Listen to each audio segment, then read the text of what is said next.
Welcome to tonight's episode of the Dungeon Initiative. I hope you're all having a wonderful weekend.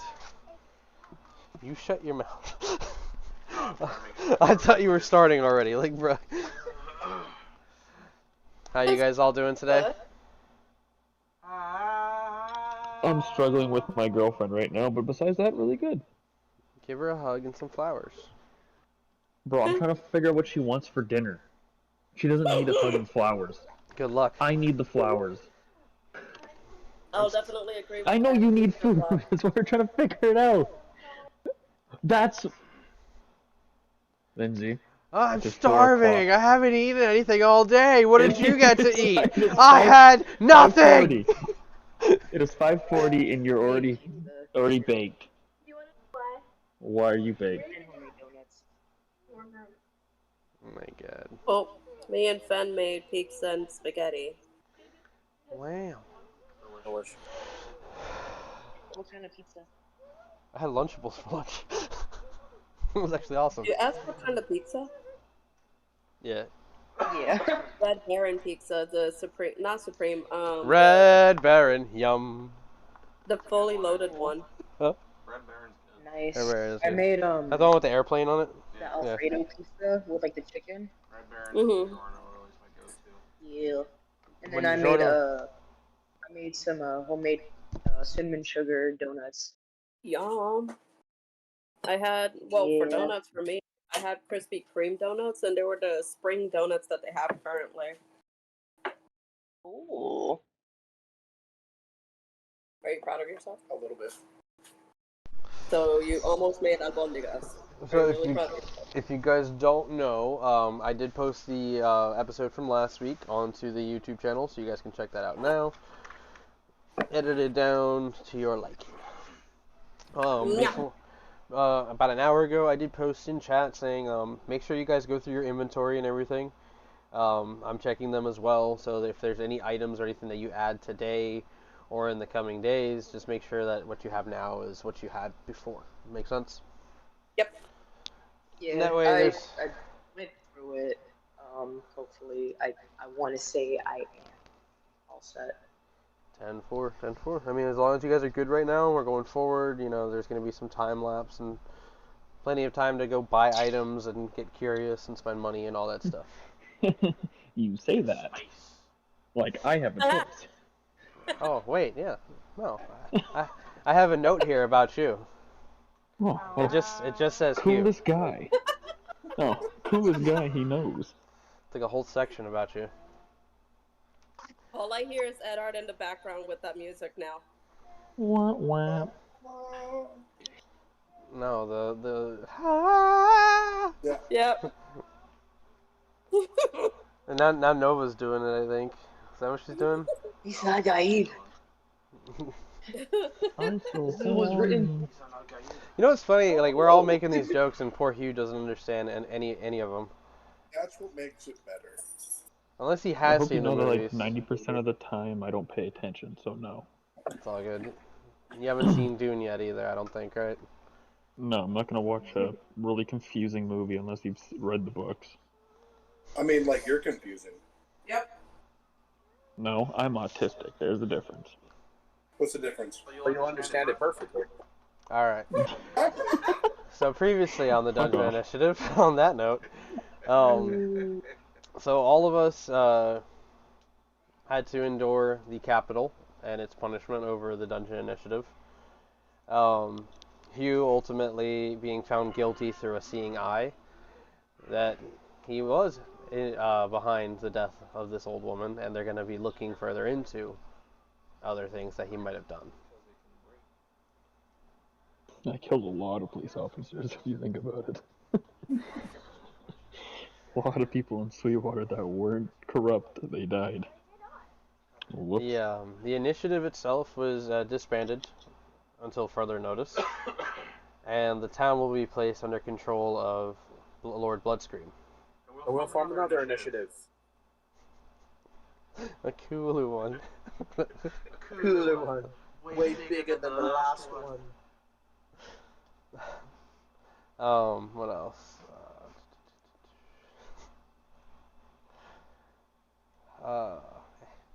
I'm going blank, a little blank here. This, you always do this. Sorry. Bloodscream's in charge. That was the last thing. Yeah, Bloodscream's in charge.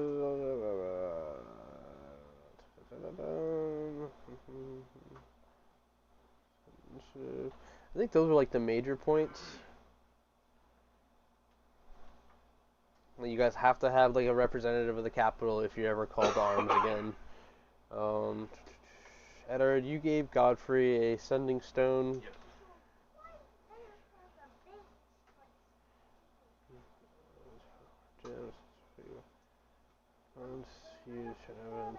Alright, so you guys are currently in flight back to Sweetwater on top of the battle balloon. Jim and Omen kind of reseating themselves to their offices, and the Kegbots themselves marching around the top deck, just, you know, going about their business.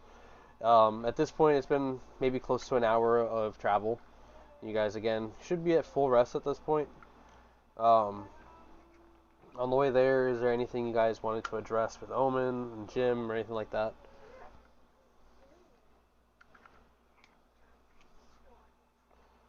Because otherwise, the balloon will continue. And soon enough, you guys begin to crest over the mountains, and you see the town of Sweetwater ahead of you. At this point, it's about midday, maybe like around between 1 to 2 p.m. As you arrive at the western gates, you can see that it is being worked on by a bunch of soldiers and a bunch of other people from the town. And floating above the town itself, you guys see multiple balloons from Acquisitions Incorporated dropping down tools and other equipment for the to help with the repairs.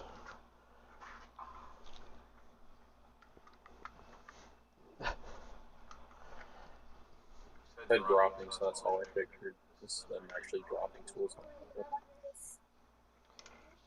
Jim and Omen arrive on the top deck, kind of like dressed down from their heavier armor, kind of wearing something a little more presentable. Anybody on the top deck? Yeah. I would be there as well. Okay. Anybody else? There's two other Nope. people. We got LaFay, we got Zoe. You guys are both there, right? They're here? Wait. Not up there. In a separate room alone. Perfect. As you guys see Omen and Jim join you guys on the deck, Jim is like kind of pulling on like some gloves and kind of looking over the side of the ship like, mm-mm.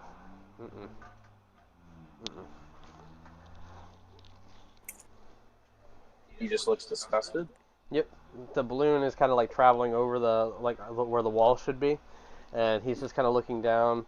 Omen like kind of goes off the side of the rails just to kind of gaze over, and he looks back and he calls out, saying, "Take us lower." Yeah. Yep, the north side, and the balloon kind of tilts over towards where Lord North's home used to be. Fenrir kind of like walking up to like the where the viewpoint is, looking at Lord North's home. Huh. Seems smaller. And meanwhile, looking at a pile of debris.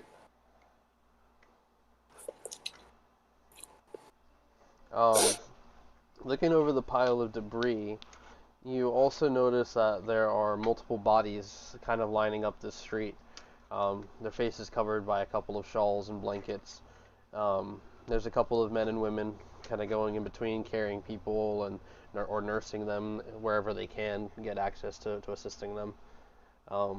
Where they seem to have like helped a bunch of people, there are a lot of deceased and injured still being assisted.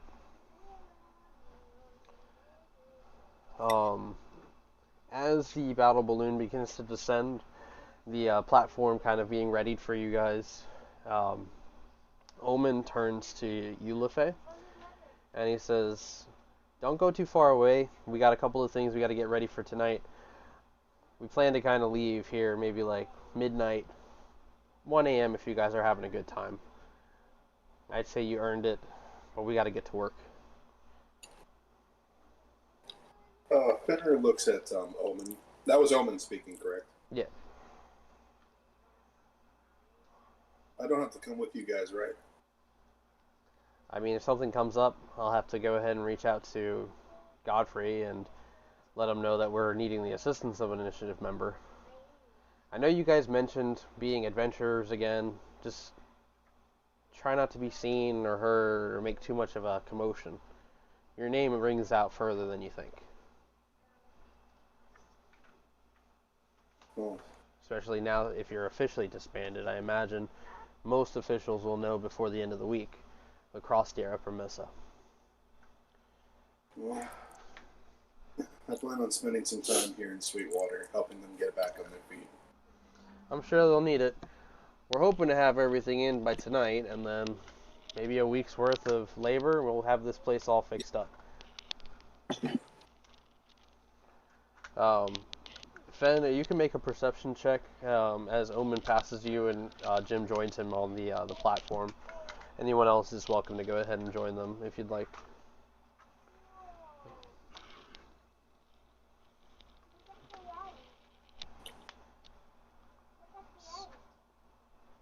A 12.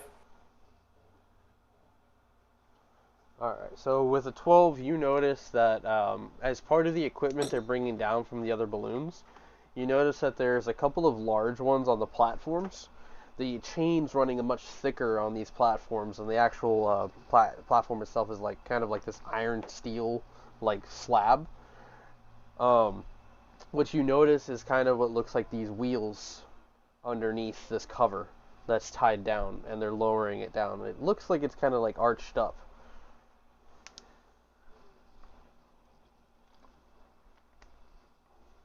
He's going to keep that in mind and keep an eye on it.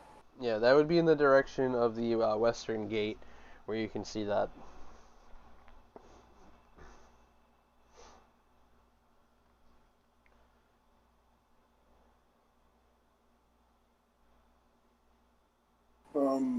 We're all getting off the battle balloon right now. Mm-hmm. I would say Eddard kind of went ahead with one of the flying brooms. Okay. So as the platform descends, Eddard hopping onto one of the brooms, you fly down. One of the first things you see is a group of soldiers near the northern side of the ruins of the home. Amongst them, you see that there's a man dressed in like this white armor, and he's got like a cloak kind of billowing behind him. It's got like gold trims along the edge. His hair is long and tied back. I don't know if you met him before. I'm not entirely sure. I don't think it sounds kind of familiar, but I'm not sure. Then, as you're descending, I believe LaFay and Fenrir, you're on the platform, right? Yeah. You notice that amongst the soldiers, kind of like seemingly like talking to each one of them and pointing in different directions of the town, you see that it is Lord West there. He hasn't noticed you guys just yet. Other than noticing the battle balloon, he hasn't made a motion that he's noticed you guys coming down. Where are you looking to land, or where are you looking to do?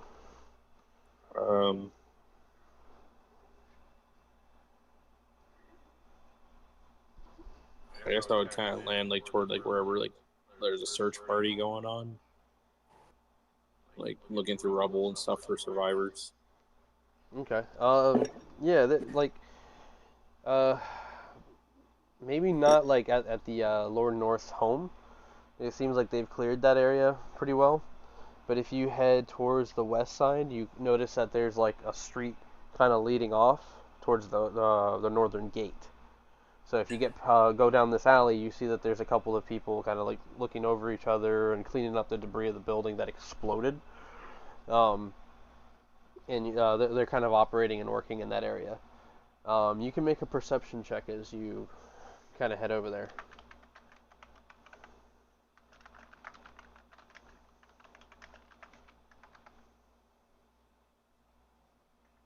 17. With the 17, you see that there's a dog that kind of like runs off, and it looks like a wiener dog, and it joins up with what looks like an old woman that's like seated up against a wall, and she's just like, oh. Like you just kind of hear her reacting to the dog, and as you kind of like push your way through like the soldiers in the crowd, you see that there's that girl with her parents, and they're like hugging her, and they look like they're just like covered in like debris and soot and just kind of staring off as they like hold on to her. For the 17, you don't see people under the rubble per se. You mostly see like pieces of like like things people might have dropped as the chaos erupted around them. So you do see like there's like a purse or a bag, other type of little things. Some of the soldiers are moving these items and kind of like piling them up against the wall and on the road. So it's kind of like you see just a bunch of stuff. Some people are kind of like walking over it. Guards are looking over. Huh? He'll be back. And they're just surveying and making sure people aren't messing with it, as there do seem to be like looters kind of like lurking around. Are you trying to address any of the soldiers there or anything? You said there was looters? Just people like kind of like picking through the bags, and they're just like, hey, is that yours? And like they like start to kind of like stutter, and they're just like, move away, we need credentials and proof of your residency here. Okay. And like they're just kind of like trying to keep people from just sticking their hands in there. I just kind of go over to like whoever looks to be in charge. And any specific survivors you're looking for? Anyone missing? And after asking that, like I'll just go ahead and just start kind of sniffing around, see if I catch a scent of a person. Okay, one more time with the question and then the action. So I asked him, like, if there's anyone that they're searching for that's still missing. He kind of looks over a chart and he says, "No one specific. Are you looking for a friend or family?" Just seeing if anyone's still alive. And I'm going to start sniffing around, see if I catch anyone's scent. Go ahead and make. Well, you got a 17. You can make another check. I guess just on top of that. But with the 17, you don't really sense anybody nearby. Do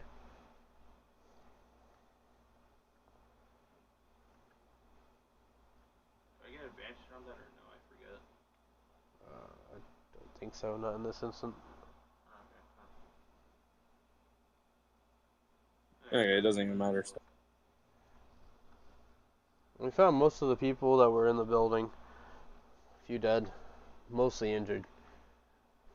They were smart enough to start moving out when they could. That storm didn't make it easy for anybody. Name's Doyle Jin. I'm in charge of the search party. I have a couple other men up in the area. They're looking around as well, mostly in the western gate. If you want to help, that's the best place to go right now. Alright. I'll just kind of head over there. Fenrir sees Eddard going towards the western gate now on the broom, right? Yeah. I think as we've landed, Fenrir does look over to Lord West, knows he's there, but he's going to start heading over towards the west gate there after what he saw. Okay. Well, Faye, what you doing?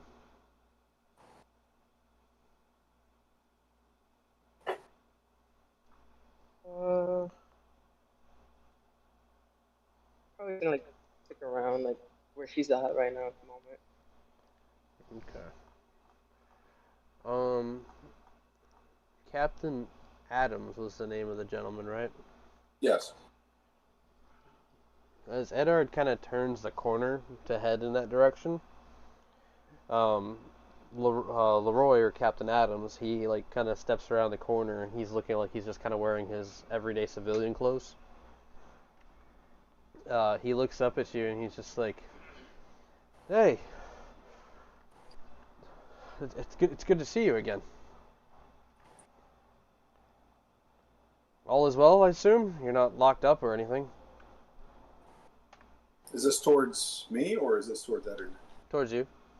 Okay. Yeah. He immediately recognized you. I don't think he really got to know Eddard.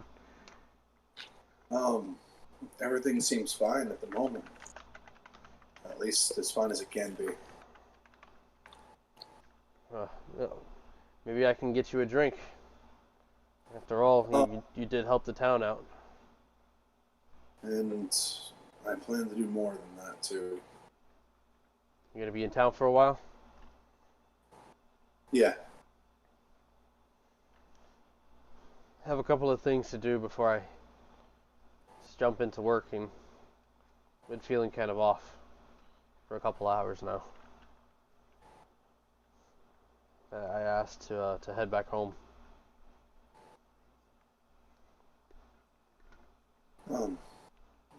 You do that. You get some rest. Like I said, after what happened, honestly, you need it. We live close to the docks. If you head over to the bar there tonight, I'll be there. I'll keep that in mind, my friend. He holds out his hand to shake yours. He reaches out and returns the gesture.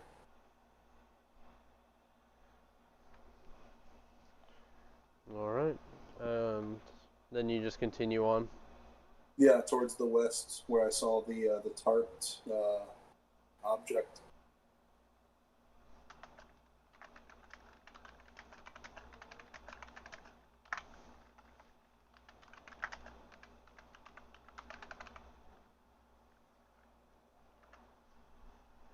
Okay.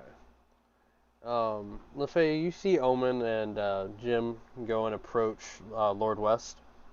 and they kind of stand there for a moment waiting, and then Jim seems to say something which gets the attention of the soldiers to look at them, and then they just kind of like move aside for him, and then they start to talk to Lord West immediately. What are you doing?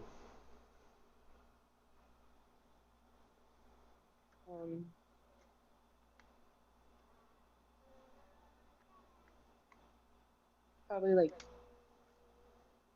go up to, like, see What what's was it? like going on.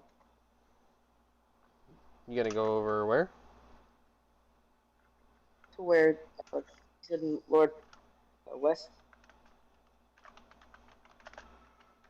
West.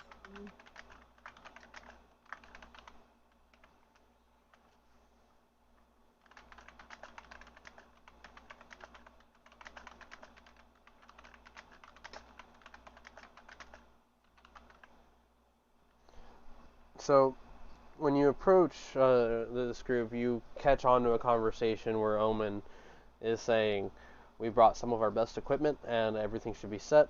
Most of our keg bots are certified to work with all the equipment. Most of your people here barely have to lift a finger."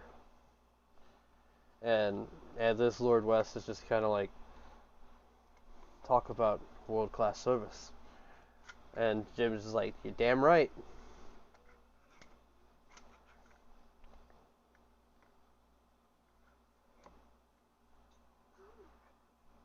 Other than that, they haven't like looked at you or anything.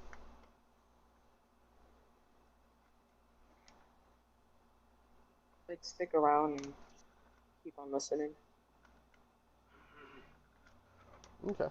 Most of this conversation just consists of them talking about like the body count within the town so far.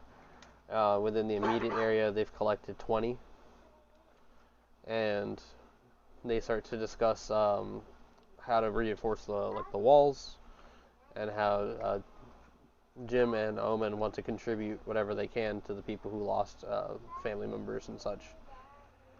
To which Lord West says he'll cover himself as he's responsible for these people. But yeah, that's most of that conversation. Counting back to Zoe, what are you doing, Zoe? You just kind of chilling? Zoe's gonna go ahead and be getting off of the ship now. Okay, so you're leaving the room? Yep. Make a perception check for me.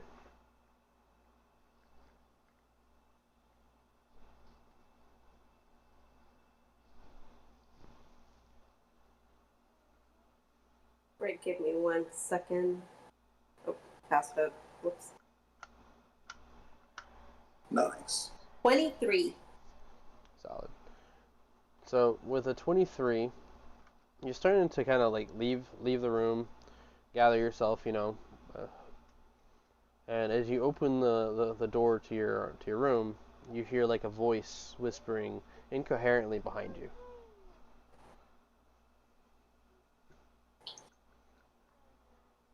There's a voice whispering incoherently behind you. Her ear's gonna flick and she's gonna look. So, as you look, there's nothing or no one immediately in the room. But you notice that like the porthole window kind of across the room from you, it just seems like a blast of white light is coming through it.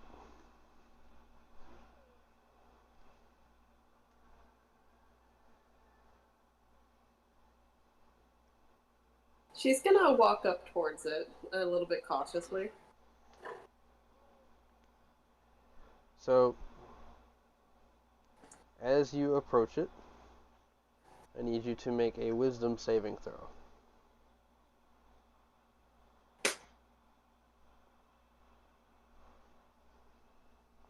A 14.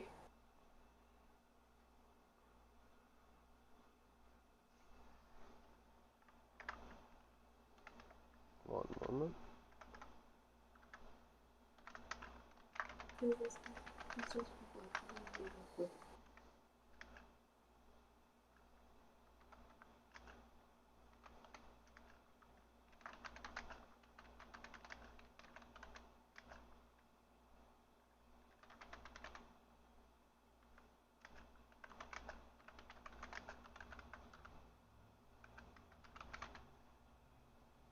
You said a 14?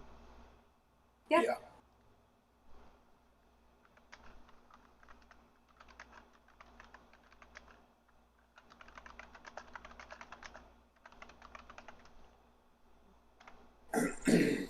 Okay.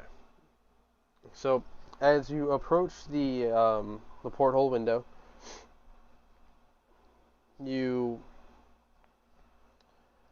start to realize that this blinding light, it's kind of like starting to kind of overwhelm you and the room you're standing in.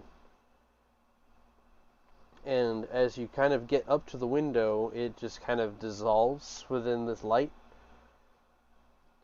And then you feel yourself kind of plunge into water.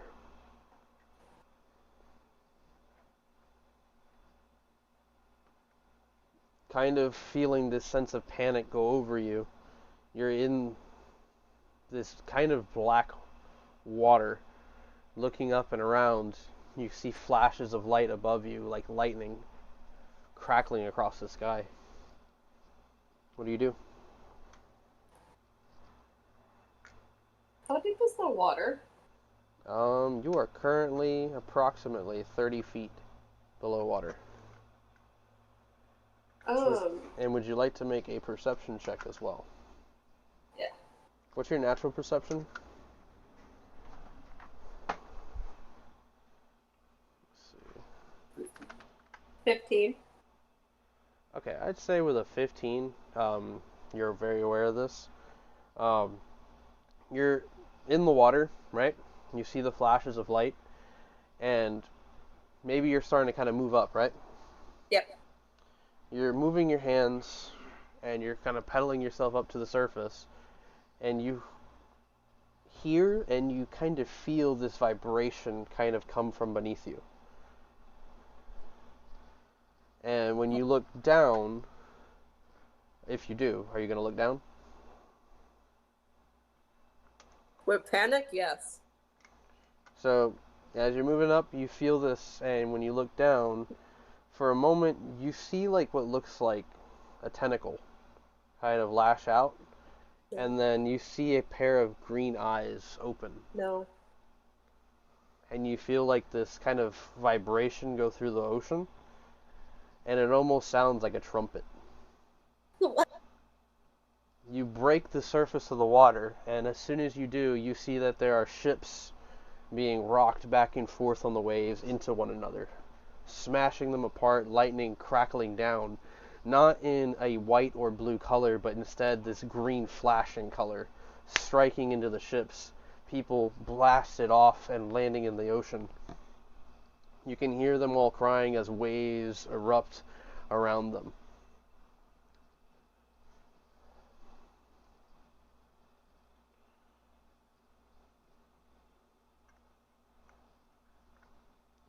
As this builds up,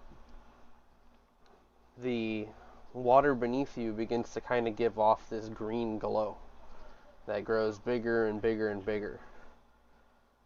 You feel the heat kind of like reach you, and then it overcomes you.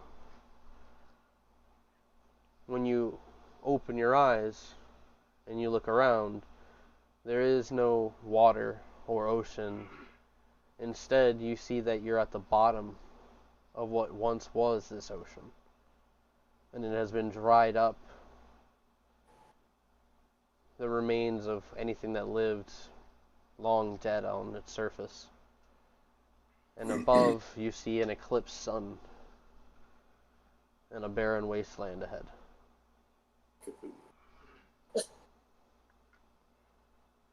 And then you hear, "Would you like a beverage before you depart?"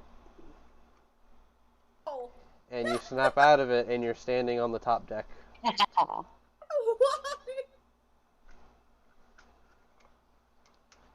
Man, this LSD hits hard. Holy shit. Would you like refreshment? I'm good, thank you. That peyote, though. Orange juice. She's just gonna pat the keg pot and just start to make her way off of the ship. I love you. Oh, Just show any bit of affection to a keg bot and you're screwed. I know. That's why Eddard kind of tends to ignore them. So that's why. So and- that keg that Hugh has is a masochist. So you're on the platform and you're getting ready to go down, right? Yep. Okay. As you're descending, you kind of feel like this like chill run through you, and then followed up with like this wave of exhaustion all of a sudden. In fact, you have exhaustion currently, and you kind of have like this feeling of like nausea kind of pass through you, and you're kind of wondering like what's going on. I have no exhaustion right now. No, you have one now. My brain literally misread. Well, misheard. Yay! Lovely.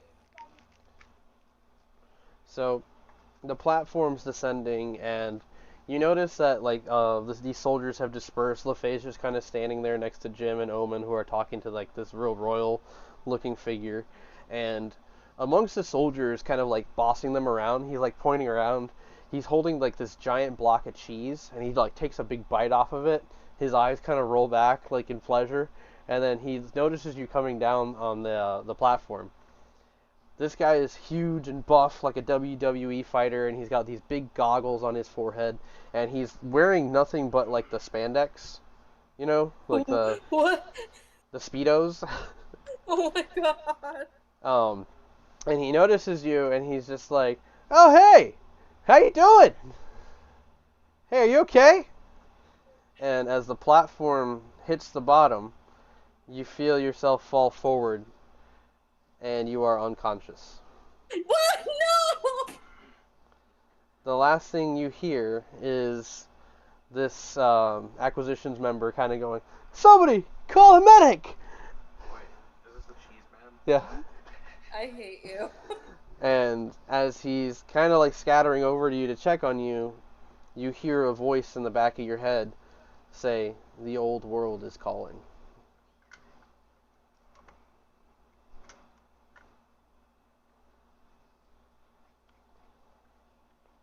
Well, What?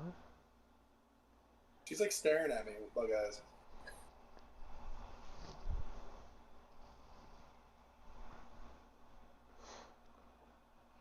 I don't know what that's gonna do. It means the DM dies. Alright. So, Eddard, you're kind of approaching the western side of Sweetwater, and you see like the commotion of people working and moving, you know, bodies and other, you know, sort of situations like this.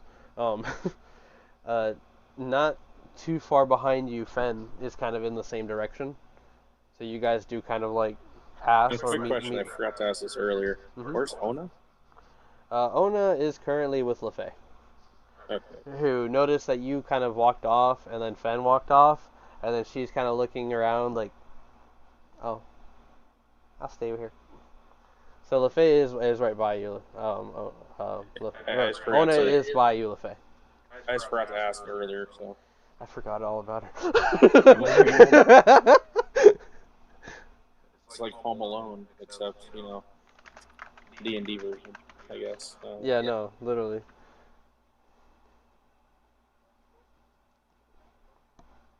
So yeah, Fen and Eddard, you're kind of in the same vicinity. Unless you choose to like walk by each other and ignore each other, do you guys interact, say anything, or? Nah, fuck that guy. Just kidding. Who the fuck is this dude? Square up, you know? Fuck, The embodiment of Hugh. fuck you, Eddard. Nah, fuck that guy. Does a perfect split, punches him in the nuts.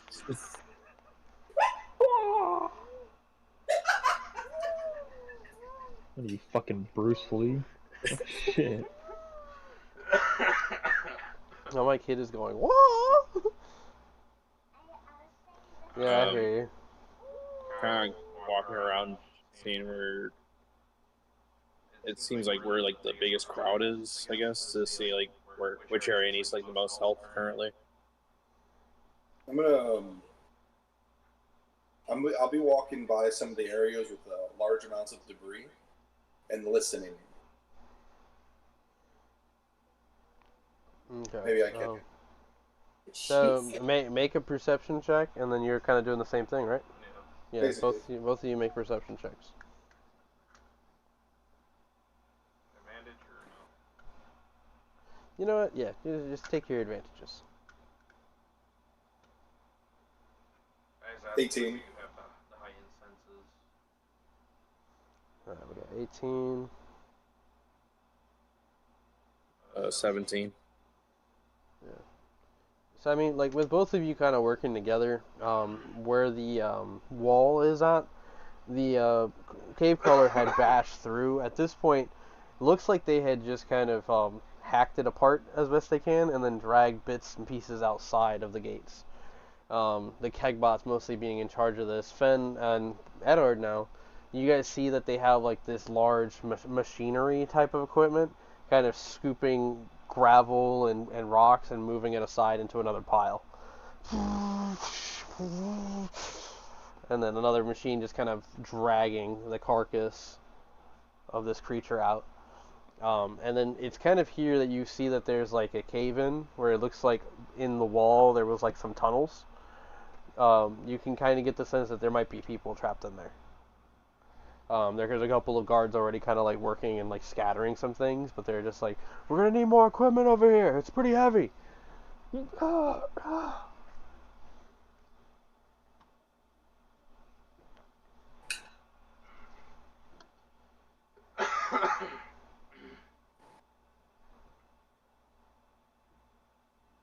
want to go first, Eddard?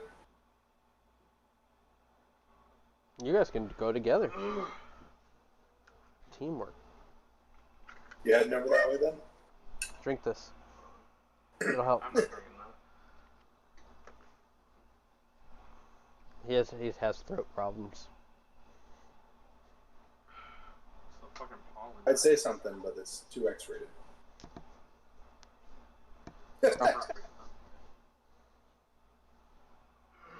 How the fuck you get my engine and my Yeah. with that? Okay. Pushing up.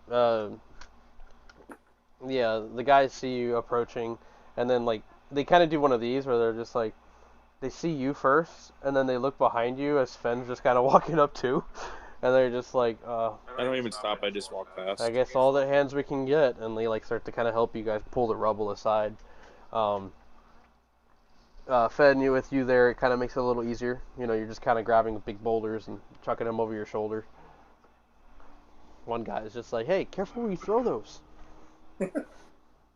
But eventually you guys kind of get through, and you hear like some people coughing on the other side. And there's a pair of medics. It looks like a guy and a girl. They kind of stand up, and they're just like, kind of like dusting their eyes out, looking around. They're just like, thank you, and they get helped out of the hole, and there's a couple of other soldiers trapped inside as well, and they're just like, it sounded like the entire town got torn to bits. I have to get home to my family. Come on, let's go. We're out of here. And then one of them like kind of comes up to you, and it looks like it's just somebody from the town itself, and like they're kind of like staring around like this, and you realize that they're blind. And they come up and they like grab your arm and they put their hand like by your neck. Oh, thank you. Who are they grabbing? You. Oh. Thank you. You're welcome, sir. Kind of help guide him out of the rubble until he's at a clearing with the safe zone. I am not as helpless as it seems. They just kind of grabbed me when things went south. First it started with the rain.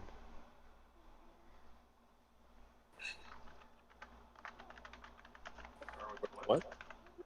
Started with the rain, all the commotion. I felt it touching my face. I was gonna head home, and one of the guards grabbed me. Said it wasn't safe. Yeah, there was a lot going on here this past couple days. How long has it been now? Like a day or two? It's a day, like all this that happened. Okay. Yeah, there's a lot going on. What an exciting life we get to live.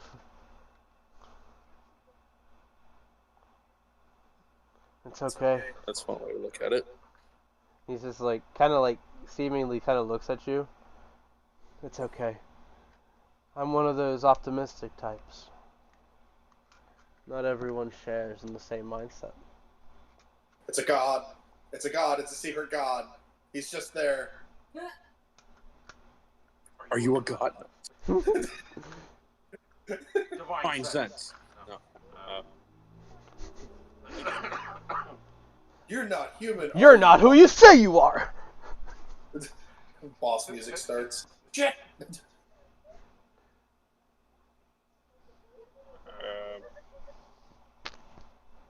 Is there anywhere in particular you wish to go, or should I just leave you here with medics? Well, I have my walking stick, and I think I still remember where east is. Thank you. It's Lord of the East. It's Lord of the East in disguise. Kill him.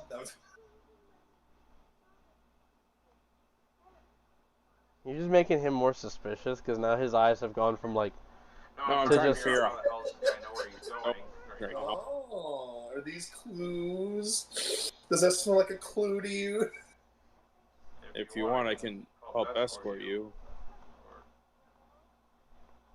I mean, if you feel so inclined. I mostly like to hang by the district area, where the fountains are, just before the docks. Wait.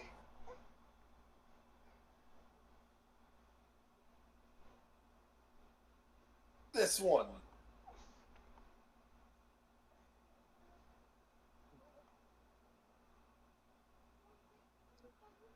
Yep. Take you over there. I remember this guy. It was through the first run of Sweetwater. Yeah, I'm trying to get the name pulled up again. All my notes are scattered. In fact, I think Zoe delivered medicine to this guy. Quick question: wasn't there also a blind guy at Mountainslide the second time I went there with LaFay? Like 2 years ago? Yeah, what's up? Wasn't there also a blind guy 2 years ago at Mountainslide? I think so, but I can't remember that character very well. Oh, no, never mind. I'm thinking of someone else. Thinking of a wood carver. Yeah, this particular gentleman is of Asian descent. He doesn't have a whole lot of hair. It's just kind of like this like spot on the back of his head. Huh? Kind of, yeah. I guess that's what they call yeah, that's what they would be, yeah. Mulan, yeah. It's done. Donnie Yen, essentially. Ah.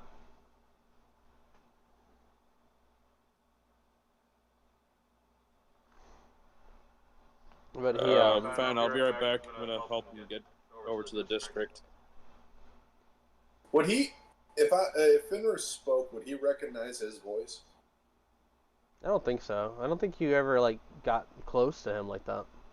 No, Finner was around Zoe at the time when she was delivering the medicine.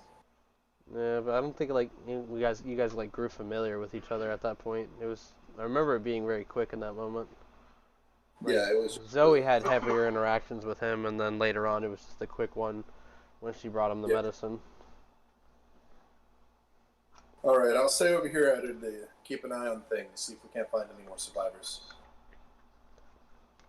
So yeah, while Fen kind of like joins the group doing all of this, you're with this gentleman, and he says, "Why are you so kind?"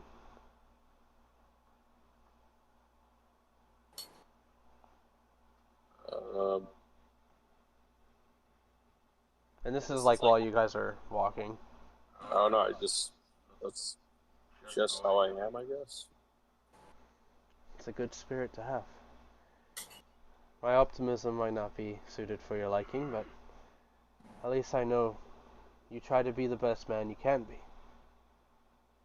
Tell me, does it look like shit? I look around. Like Something behind falls you, like over. most of the stuff behind you is pretty bad. But as you guys kind of move like toward like the eastern side of town, you kind of like start to realize like really most of the action happened in those two corners of the town. It actually is a much bigger spread of an area that, you know, people just seem like they're like curious about what's going on. As you guys pass certain people, like within the market areas, they're kind of like talking about rumors and stuff about what might have happened. And the biggest, Yes, they have rumors, even though there's a giant monster battle going on right there. it's I, more, I understand like a lot of them and probably it's didn't more see it, so, it's more so discussions about like who was in control, who actually died. That knowing that Lord North is dead after being so tyrannical for his short rule, and people are just like, thank God he's gone, and already drinking and reveling in the streets. Oh, this part sounds good. So, I guess there's that. There are beautiful people here. My favorite is the ones that come from the other sides of the world. Always intriguing. The stories you get to hear about lands far away, the people and their cultures, and even some of the great beasts.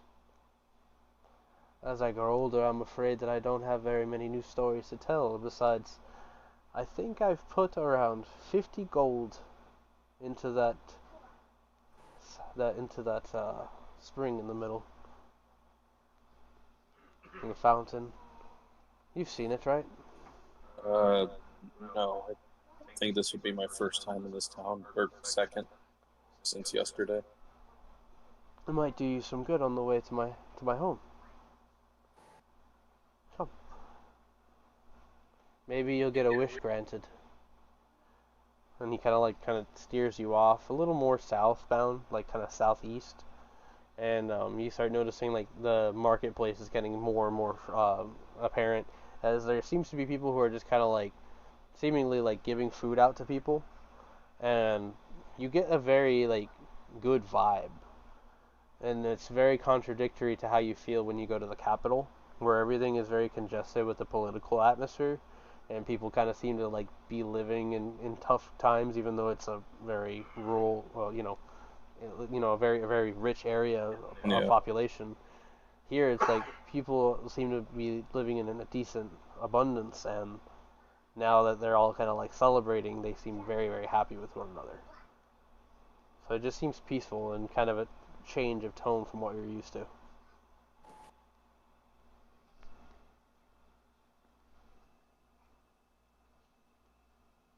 I guess I would set Eddard at ease a little bit there.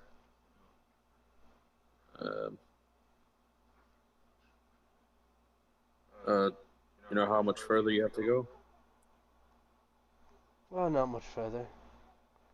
I think we should be passing by the fruit stand in the corner. There's a young woman there, isn't there? And Is there a young woman there? when you look, he's like kind of describing her, and he's just like, in short, she kind of looks like me, except beautiful. I'm sure my ugly mug hasn't carried off very well, but she's always kind with her words and sweet to me. And as you guys turn the corner, you see that there's like soldiers and stuff kind of around the area, and there's two in particular that are standing like next to this like small hut of a home in the middle of this town square, and there's like a stand in front of it that hasn't been set up, and there's no fruit put out, and they kind of seem to be standing there like talking to each other, and they're like looking into the house, just kind of pointing in and crossing words with one another.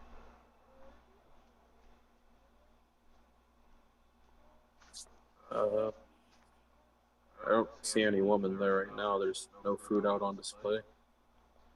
I'm sure she'll be out soon. Well, come. And you can hear like the water of the fountain in the middle, and it is this very large like statue, kind of representing like what looks like a like a pact between a man and a dragon. Their hand kind of like meeting at the center, and like water flourishing off of this the statue.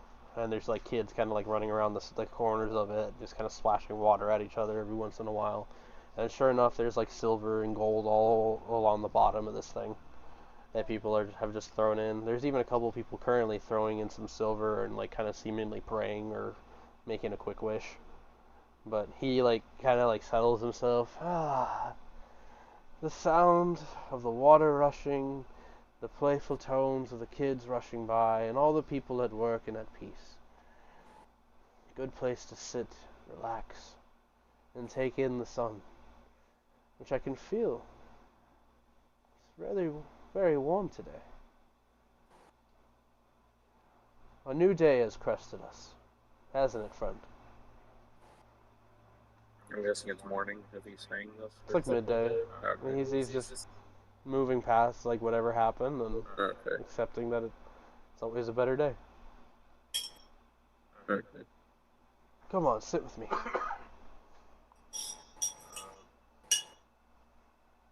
not really sure if I should. There's a lot more stuff that has to get done over there.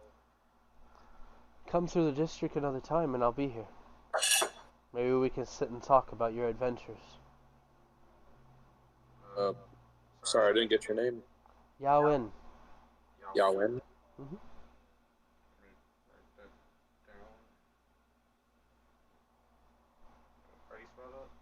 YOA -EN.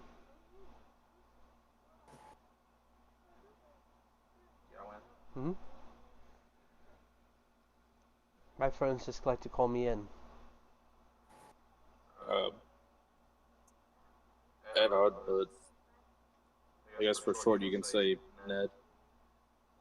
Pleasure to meet you, Ned.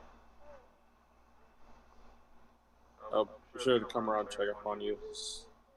I need to make sure everything's okay over there first. Keep your head up, Eddard. Things are always better the next day. And as he's kind of like looking off, and you turn back towards going to the western wall, you see that the soldiers standing at that home. Turn around, and he's gone. They split aside, and as they move, you see a couple of medics carrying a body out of the house.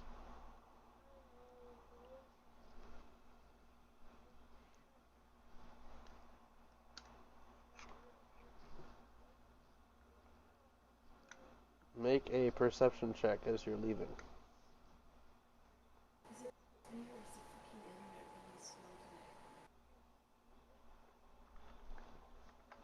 Oh, 11? The website I'm trying to use is not real at all.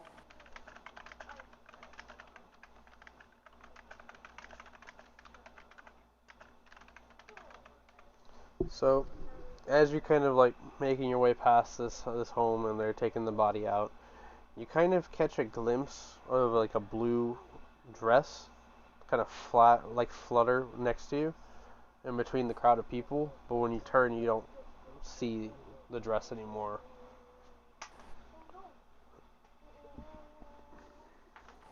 I'll use Divine Sense. Okay. That just kind of gives you an idea, right? Let me check again.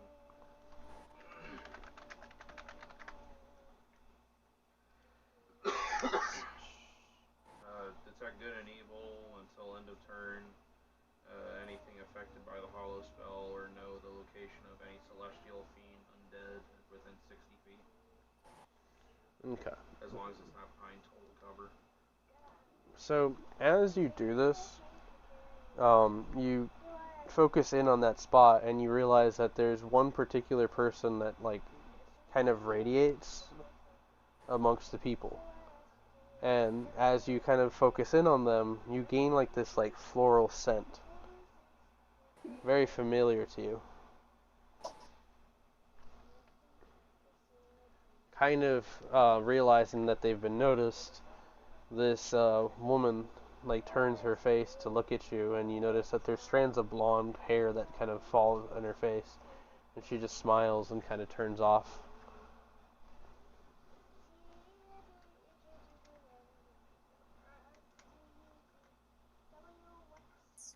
Kind of standing there for a moment.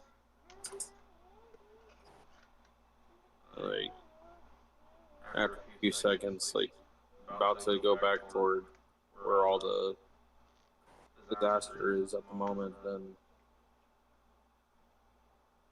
I'm gonna follow the person. Interesting.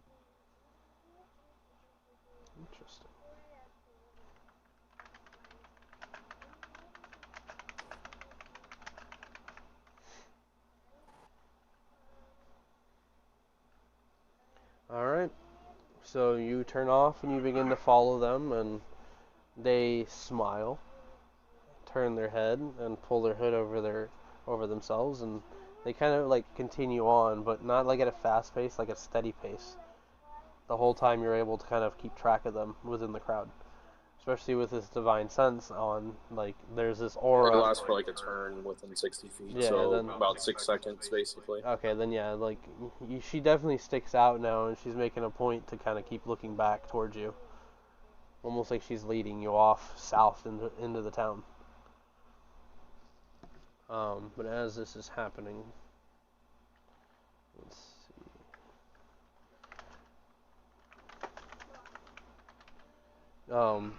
LaFay, you begin to hear like a.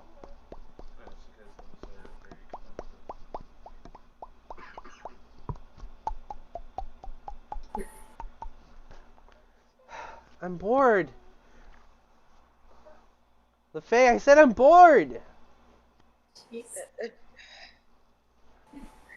Let's go like help people. Let's go build a wall. Yeah, let's go build a wall. Wall. At 24. Ona 2024. Pay for it. And what do you suppose to use to build a wall? I can tell you've never done manual labor, huh? Come on. Wait. What about the Zulu house? We never found out what happened to them. We have to go back and check on everybody else.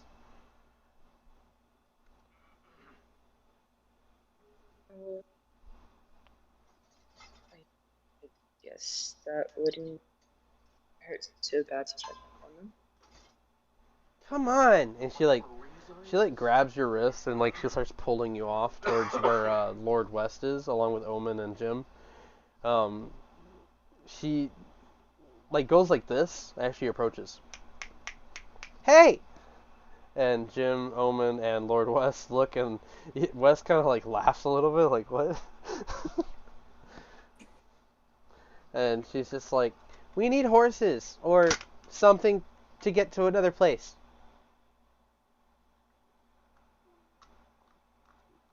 Omen looks at you, LaFay. Where are you guys trying to go? She must check up on the Zulu. You cut out really bad. She wants to check up on the Zulu family. Lord West is just kind of like,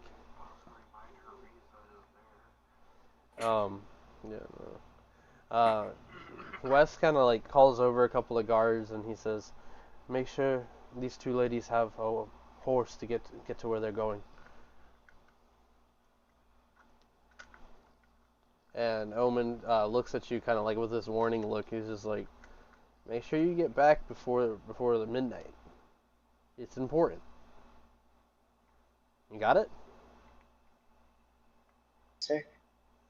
And I didn't think I would have to say this, but only you can come. Alright? Me, no one else. Just you. We need to make sure we reduce any sort of variables of distraction or possible ways to affect, well, your future. Go enjoy yourself for now, but I need you focused tonight. All right. Careful. Also careful. Yeah. Now, I gotta go check on your other compatriot. Apparently she fainted on the platform over here. Oh, what a day. Jim's just like, Jim can take the heat. Apparently Fox Girl can't.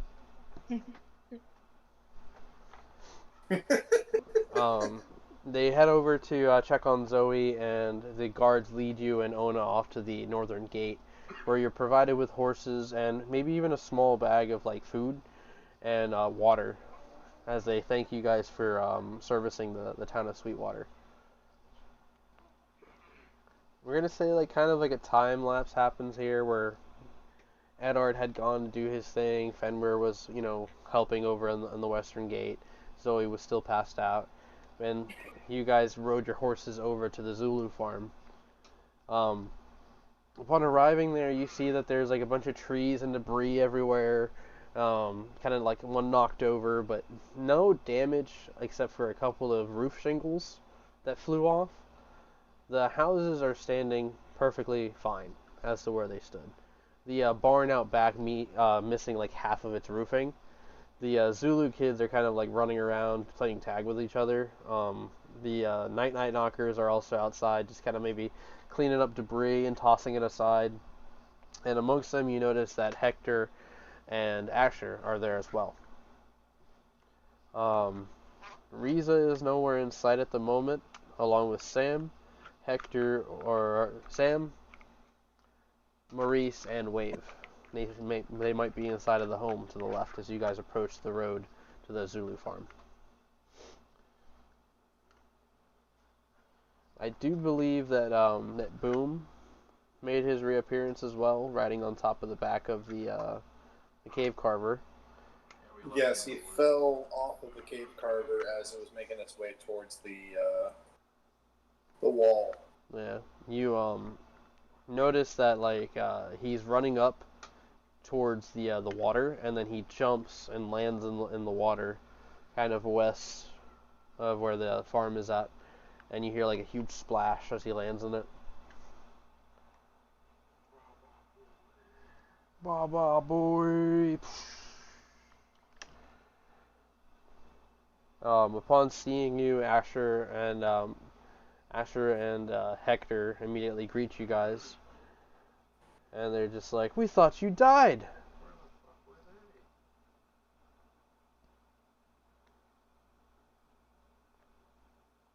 No, we're alive. Where's the rest of the group? Oh, they're back over there doing their own thing. Asher's We just decided to visit for a bit. Asher kind of like just like waves off Hector, like, forget about all that. Was there really a dragon? A fucking dragon.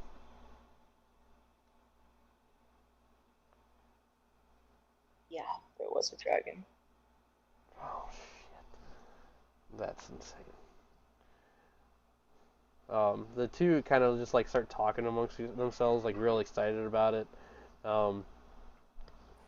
What do you do from here? Ona seems to kind of gone over to the Zulu kids to check in on them, and they seem to be exchanging words with each other. She wants to go and like find Riza and Sam. Yeah, as you kind of approach their home, you see the group of the night knockers all kind of kicking back some drinks, and the others joining them. Edgar, is it Khajiit? Yeah, thank you. Every time I go to say Khajiit, this is my brain. Tabaxi, thank you. I was like, I know that's not right. Yeah, the Edgar the Tabaxi is there to greet you by the door, and he's just like, "It is good to see you are alive. I hope that the rest of the group made it out well. It's not even a scratch." And he like looks at your head and kind of like scratches your head. Yeah. Okay. "Your girlfriend is in sight. Oh, relax." And he goes off to join the rest of the night knockers.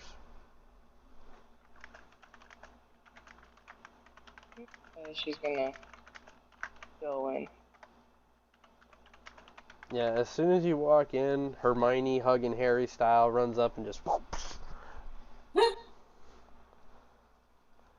and it's like a big fucking bear hug because she's now like what, a head and a half taller than you. I was actually about that. Yeah. No, it's capped now. At this point, she's reached her max size. Just picks her up.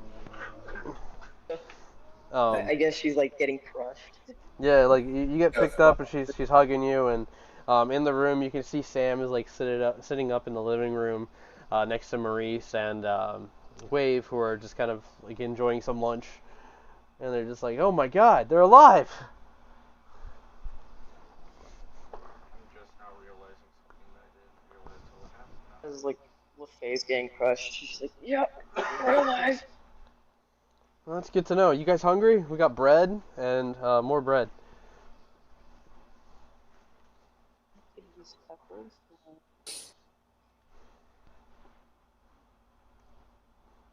Riza sets you down, and she's just like, yeah, the rain pretty much ruined our meal.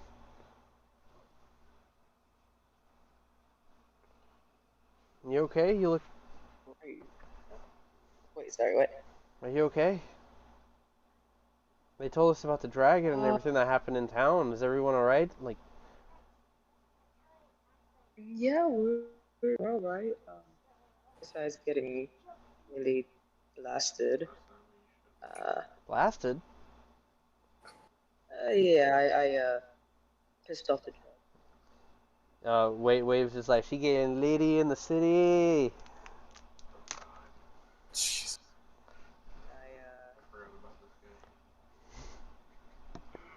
They say I was on a roof and it got blasted. I made it out. I got bit by a dog. We're not gonna talk about that. Why'd you get bit by a dog? I scared it by accident. Well, I might have crashed the pod through the window.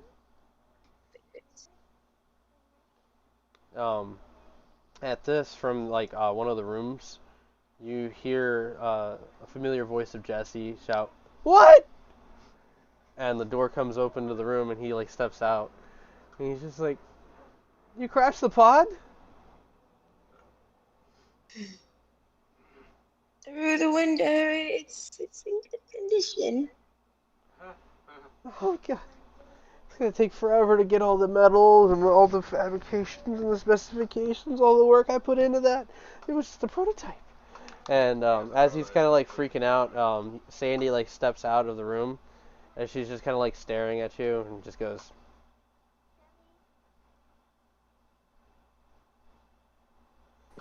and then just like puts your hand on Jesse's shoulder and just like pats his back. Eddard, What again? I cannot see you. Eddard receives the debuff guilty.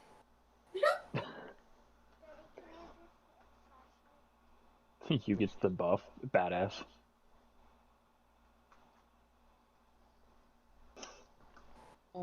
She's gonna like turn to Riza. I do have to talk to you about something.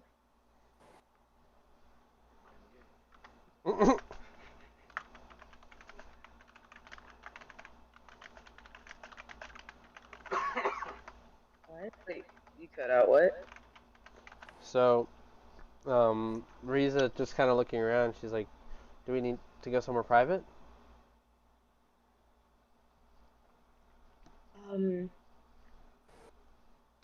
Yeah, just for a bit. Yeah, she takes you to the room opposite to the one that Jesse had come out of with Sandy, and the entire time Sandy's just kind of looking at you, just like not shaking her head, like. And just before you go into the room, she's just like, "Learn to drive." Yeah. She looks at. She just looks at her.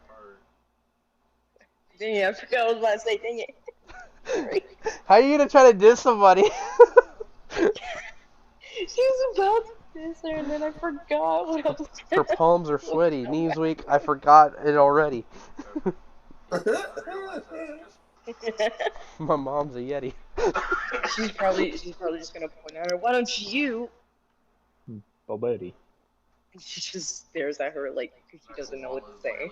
She's just glaring. And she just goes, okay. And it's like the first time you see her smile, and it's not a pretty thing. It's like she smiles, and like it's almost like a light casts over her face, just giving her more shadows. She's just gonna look at her. All the doors in the house creak. Yeah. I don't know if you heard that last part. Nope, I didn't. I'm sorry. Oh, she just got like weirded out. She was just like, Riza just pulls you into the room, closes the door, and she like kind of like looks around and then just pushes you onto the bed. ooh. And she's like, lays down next to you. So, what are we talking about?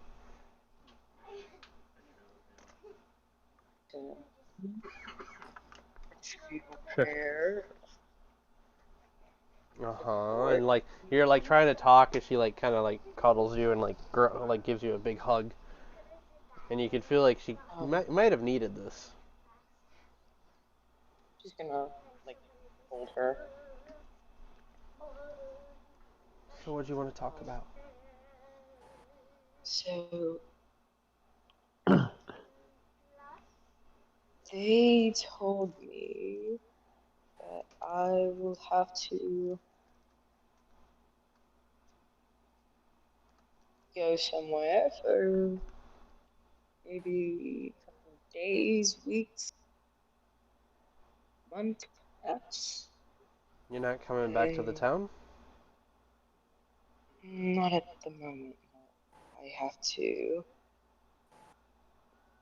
Let's say I have to show them that I'm innocent. I'm killing innocent people. I don't understand. So, as they're just accusing you of this, and did you actually kill someone that you weren't supposed to? After the Battle of Dorian, I went to go on a bounty. And she kind of like caresses her hand, like raises hand. And as I did get rid of those who were on the bounty list, let's say, felt like something took over me and blacked out. And let's say, a lot of people don't really like me because I might have killed a few people. If you don't remember doing it, I don't think you did it. That's what I'm trying to show them, but I don't really have proof. The only way I can actually show them is if I go with them. Do you think it has? Do you think it has something to do with what happened? You know, when you disappeared for that time. Yeah, I want to say yes. The reason why I'm telling you this is because, well, they said it's best if I go alone without anyone. I'd say I'm surprised. But I promise you I will write to you and just let you know how it goes. I'm not gonna do you like last time. You're gonna come back this time? Yes, of course. I've come to learn that this is just part of the life I have to live if I'm going to be with you. And it's hard, but it's also exciting. If I can make it up, I can, really. She kind of like looks around. The windows are drawn, or the curtains on the window are drawn, the door is locked. And she says, "You can make it up to me now." Oh.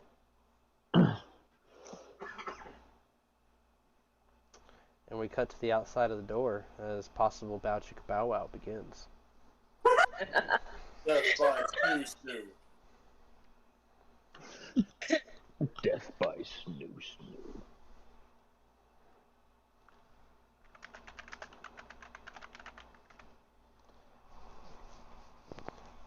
Zoe, you have this sharp, minty smell suddenly like erupt through your nasal passages. Minty smell erupted through your nasal passages. That sounds dirty. Oh, boy. Her eyes open wide as she sits up quickly. Yeah, it looks like Omen's just holding like this little white tube next to your nose, and you're just like, he's just like, huh, these salts always work. How you doing? She's just gonna be staring at him wide-eyed.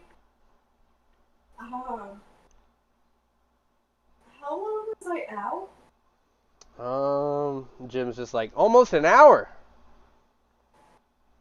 She just stares at him like, are you really that proud? A big block of cheese is held out in front of your face from that WWE guy, and he's just like, here you go, have some cheese. It always helps me. Oh, man. I'm good, thank you. You don't want no cheese? She takes off like a little piece of it. Thank you. Yeah, no problem. You remember that belt with the badges? That's him. I don't remember it. I just said it. Well, I gotta go get back to work. Bobby's gotta put in some gains. Let's go, guys. And he like marches off with a group of soldiers. Omen's just like, most of your friends went over to help with the wall, and then I'm pretty sure that elf girl LaFay went off with the snake girl off to some farm. Where do you need to go? You're still at the acquisition ship. I don't even know where this is. Yeah, you're currently under the battle balloon. They seated you on a kind of like a bench next to the Lord Northhome, and you're just kind of like in this district. People just kind of staying busy, moving bodies and clearing up the street. But you're kind of standing there with acquisitions members, or sitting there with the acquisitions members. Yeah. Zoe just kind of like rubs out her head a bit. I guess.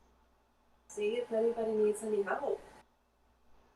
You sure you don't got no brain damage or anything like that?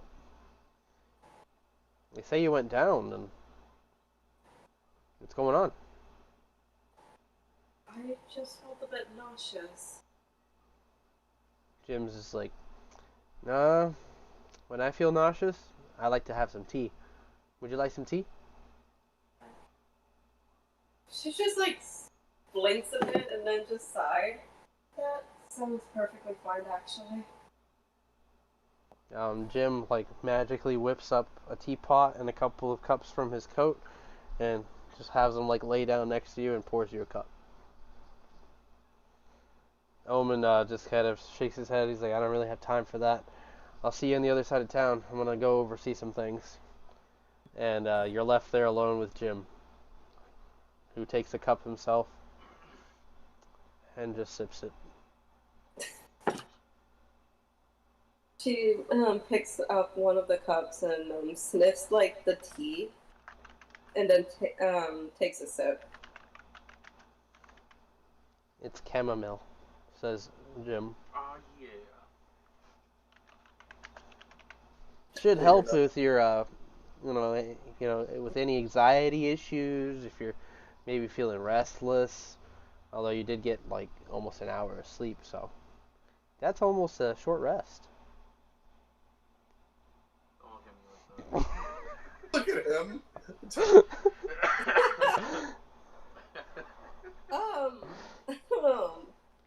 Zoe's just like staring a bit.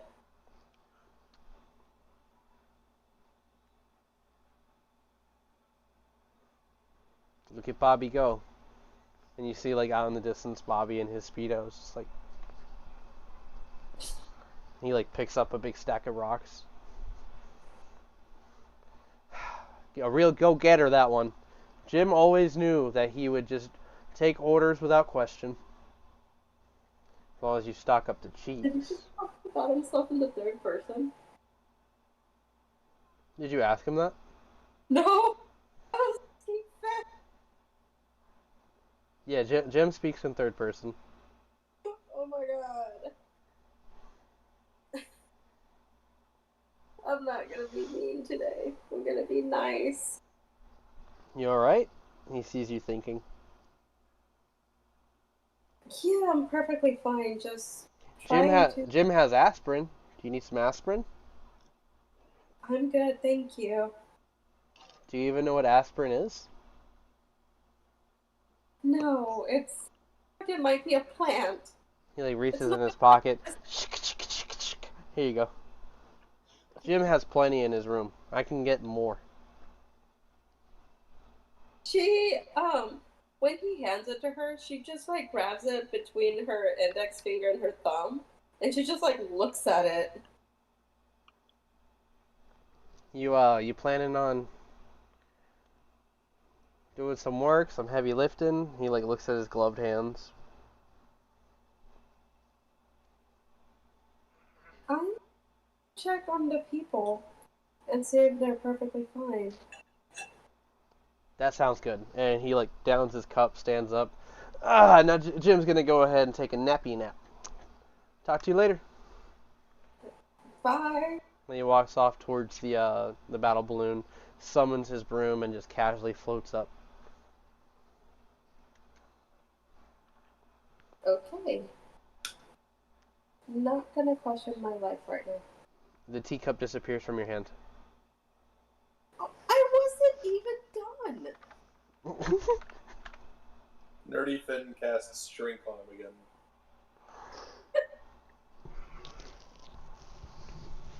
Nerdy Finn. Alright, so while LaFay's doing her thing, Zoe, you're kind of surveying people within the town. Fen, you're helping people with, with whatever. I would say like a little bit of time is passing here. In this time, Eddard seems to be distracted.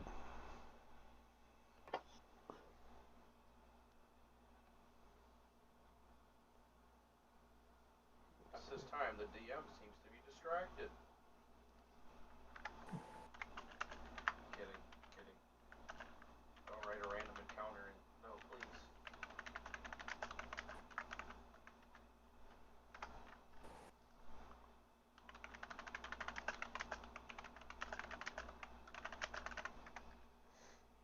That's not what I need.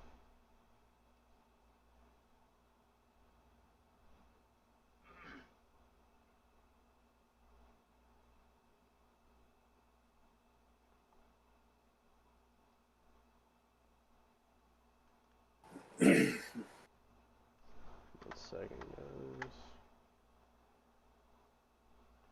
Alright. So, as you kind of continue to follow her on the south end, you notice that like it goes from being like businesses and stuff like that to kind of just being more homes with like these like very heavily tiled roofings in the color of like a reddish tone. The people here just kind of seem like they're enjoying their either day off or just kind of enjoying being home. A lot of families kind of in this area, but if you're continuing to follow her, you notice that she leads up to what looks like this very large, almost like a motel, with multiple rooms, and there's like levels of stairs that lead to different doors, and there's like this small hut like in the front where this guy's like checking people in. She goes over and she starts to kind of ascend one of the sets of stairs, and she disappears into one of the rooms on the second floor. But you notice the door is left open. Ooh.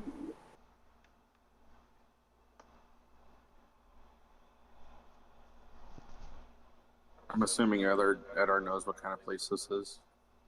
It just looks like it's like I described, like a motel. literally a building with a bunch of doors on the front and some stairs that lead up to them. Okay, yeah. It's,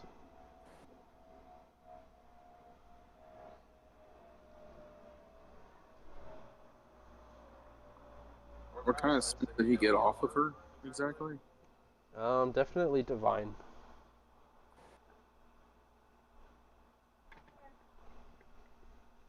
A little hesitant at first.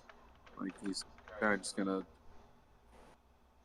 kind of like trying to talk to himself into like, just go back. It's that doesn't need to deal with anything like this right now. But there's just that lingering question in his head, like, why is there someone like that here right now? And he's gonna go up the stairs.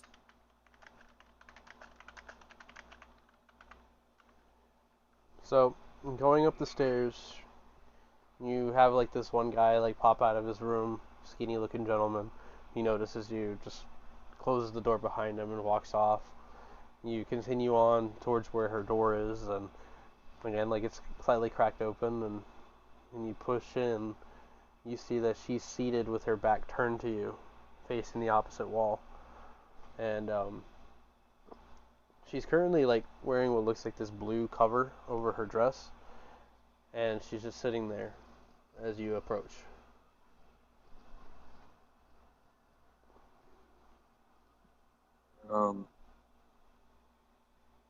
Pardon the intrusion.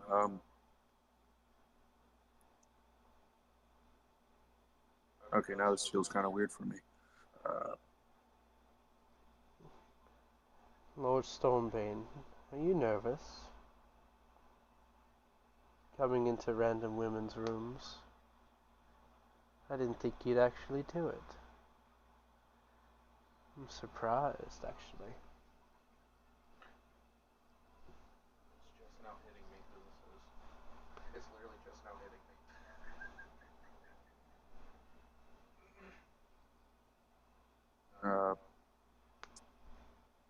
Apologies, it's just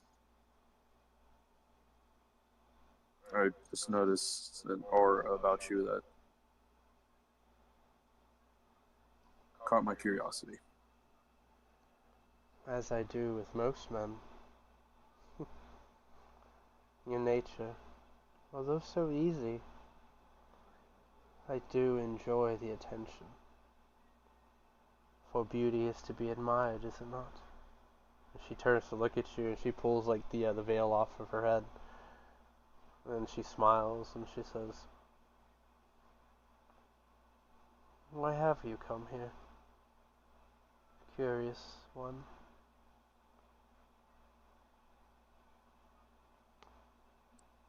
I was just kind of hoping to know why someone like you was in this town right now. The door slams shut behind you. Roll initiative. Yeah, roll initiative. Wait, you want me to? I'm just kidding, I'm kidding. I was about to. No, you're good. The door slams shut behind you, and she like stands, and she like looks you over. Pulling like the shawl off of her, she lets it drop. Her shoulders are like revealed, and she's wearing the same dress as she had when she was back at the Capitol. This bright blue, revealing the rose. I don't think I noticed her at the Capitol, did I? If you didn't, then you're noticing her now. I think I saw a blue dress, but it was mostly Zoe and LaFay that actually Yeah, saw her. they're the ones who clearly saw her. But you chose to follow this one just out of the divine sense aspect of it. Then, she looks you over. She's just like, "I'm curious. You barely noticed me."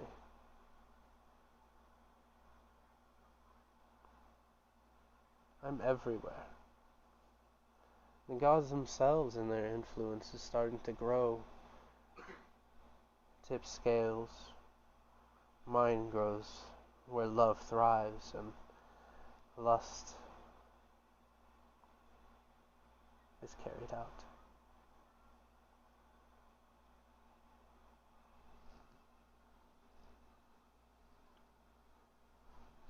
So celestial, divine stuff, right? Is that what I said? Okay. I was curious if it was fiendish now.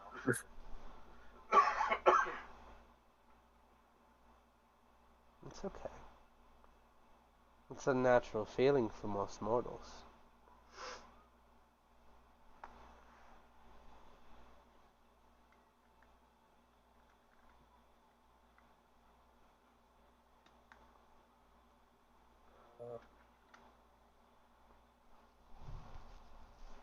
Checking the door, see if it opens at all. Nope. No? Are you nervous, Eddard Stonebane? Are you afraid of a goddess like me? It wouldn't be my first encounter with one, but Oh, but you are amongst a fan. Is it true what they say? That the Raven Queen takes interest in you, not just your adopted daughter.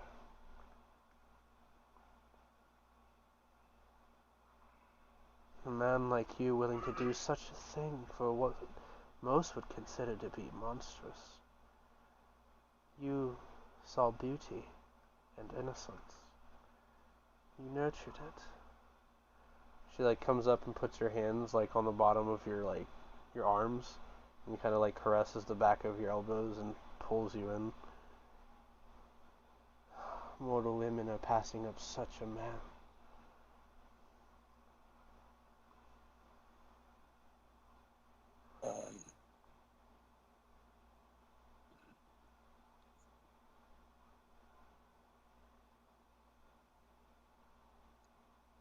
Cringe.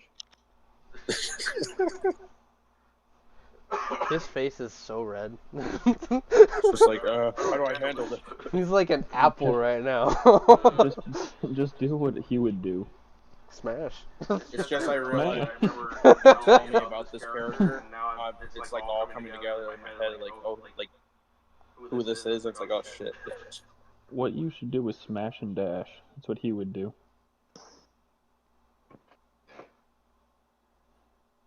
Give her the Peter and heat the skeeter.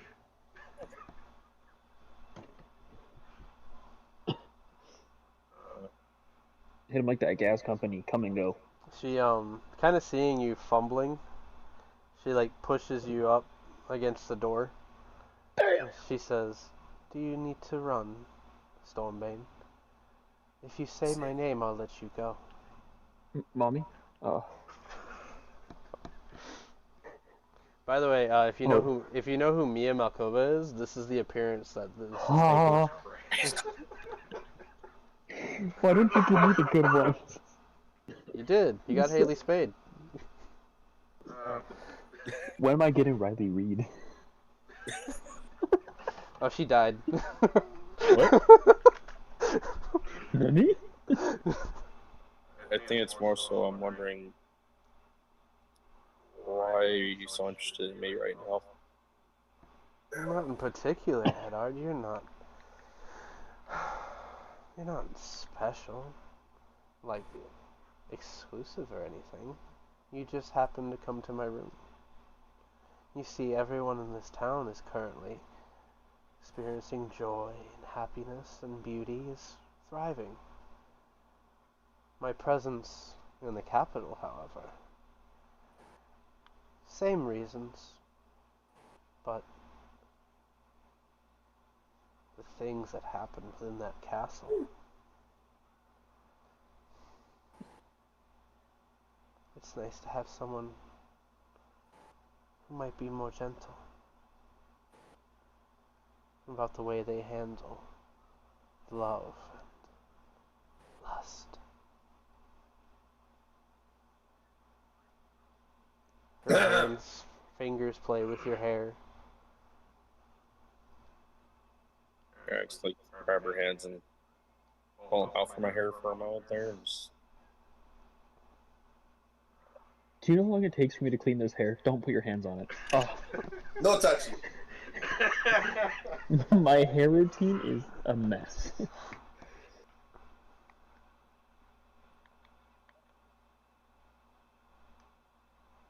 I'll kind of start pushing her back, She Ooh. stepping forward. she looks offended, and she kind of like does that. Oh no, it's not like pushing her away. It's like more so like kind of gently pushing her further into the room. Ooh. Ooh. Eddard, you sly dog. She smiles, takes a step back. It's only for a while. You two deserve it after all. She like lays back, pulls off her dress.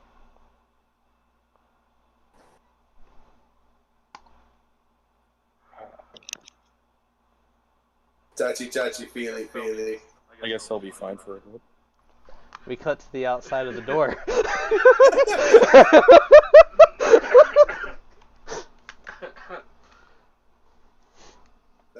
That's one way to get in touch with celestials and divines. So far, it's Eddard and Lefay. It wasn't until that moment I'm that literally- I was in the room I that I literally started wrote- piecing together who this was. I It's literally- like, oh shit. I literally wrote it just like that. Eddard decides to fuck her. Oh no. Is this a good decision? We And will the never know. the consequences that come later. Oh god. All right. A demigod baby. So, a bit of a time lapse here. The day goes on. I don't know exactly how long you stay there. I don't even know. I don't know how long the face stays there. If you want, you guys can roll like a d6 to determine how many hours you decided to stay in those rooms. I'll roll a D100. Hours? Hey, listen, we can do a d100 for like minutes to seconds. I'll do a D20 per hours. Huh? I'll do a D20 per hour. A d20? I'm kidding. I gave y'all a d6. Should I roll? Fuck Should it, I do a add d4. A d4, you Should I weirdo. add something to it? Huh? Should I add anything to it? Constitution. No. Yeah, your constitution. Strength. Strength. Can you get it up? Huh? What am I rolling again? Okay. Which dice? So roll a d4 plus your constitution. Do this if you don't No, I think it's funny because I decided that there might be consequences. How much dice did you say? Dice? All right, so roll a d4 plus your constitution. Alright. Do you want me to just send it to you or let everyone see it? Send it to me. Okay. So D4? Yeah. Midway through, she goes, "Now it's my turn." Oh no. It's not working. Huh? It's not working. What, the d4? Yeah. Let me reopen it. All by myself. Don't wanna be.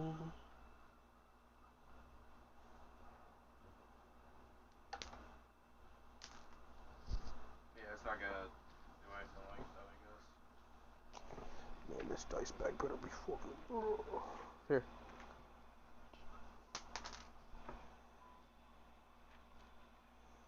Throw the die. Roll it or die. No, it's Luffy, I guess you can do it too. plus Constitution. Huh? 4. 4 Yeah. plus your. Jesus. What is it again? A D That'll what? be 6. D4 plus your Constitution modifier. So I rolled a natural 4 plus 2, so 6. Oh, that's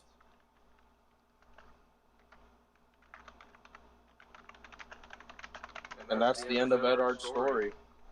Completely changed. Roll a D100. oh no. I got a 4. Why can't I just do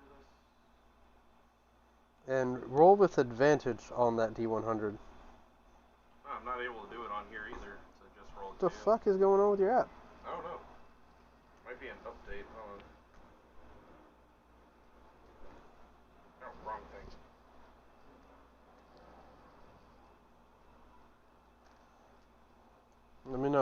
give you this.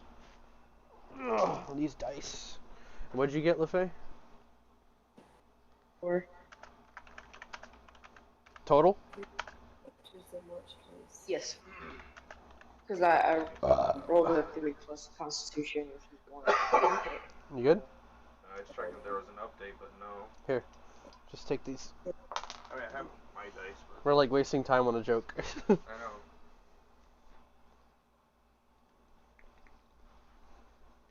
It's currently like maybe 2 o'clock, 3 o'clock here now. I mean, it kind of fits in. Okay, so... am I adding anything to it? No, just a straight roll. So... I guess 70. So 79. Yeah. And then roll again with advantage. Oh.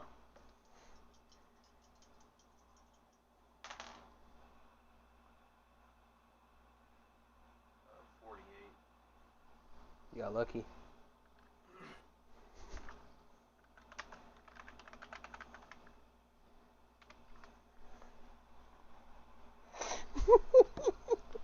Was I about to be a baby daddy? Is that what you're trying to imply right now? Yeah. You were about to have a demigod baby. Damn. There's Eddard's next character. Eddard's next character. Alright, so while this is all happening, you guys continue the day helping and assisting. It is around...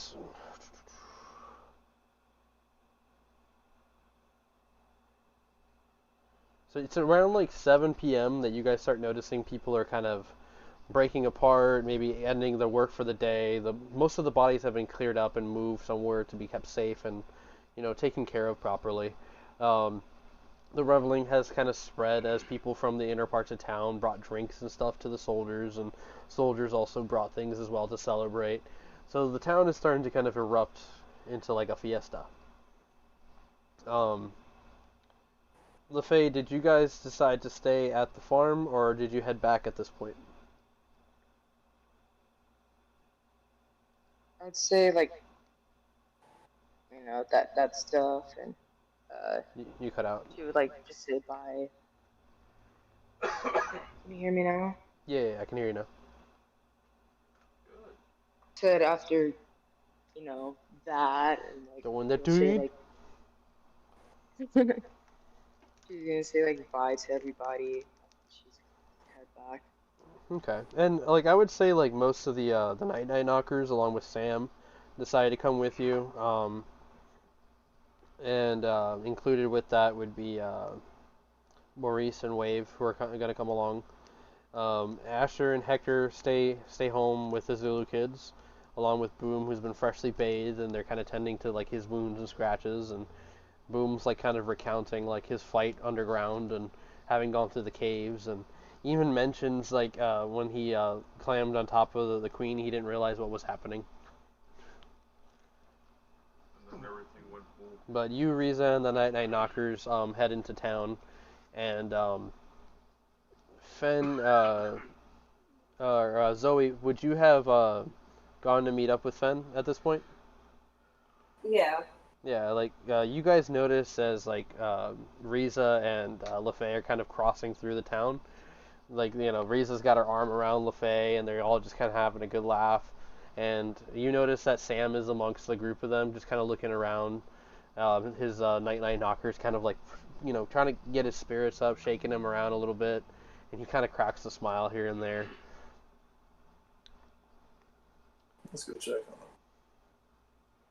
him. That sounds like a good idea. Fenrir walking up, and he kind of like waves. Guys!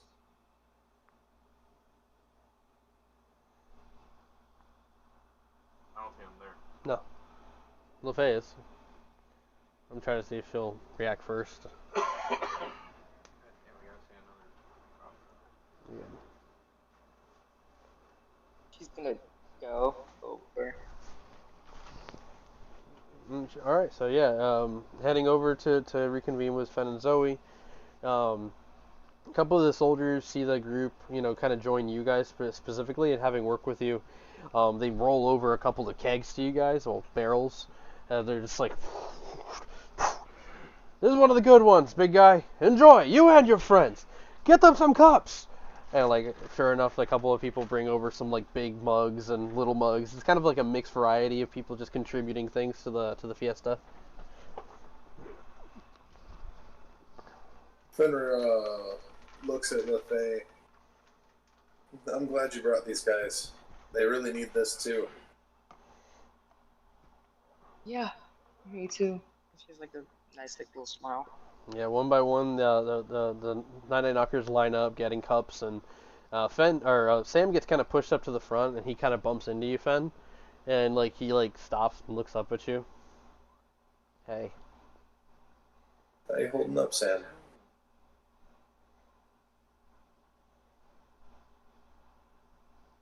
I'll be all right.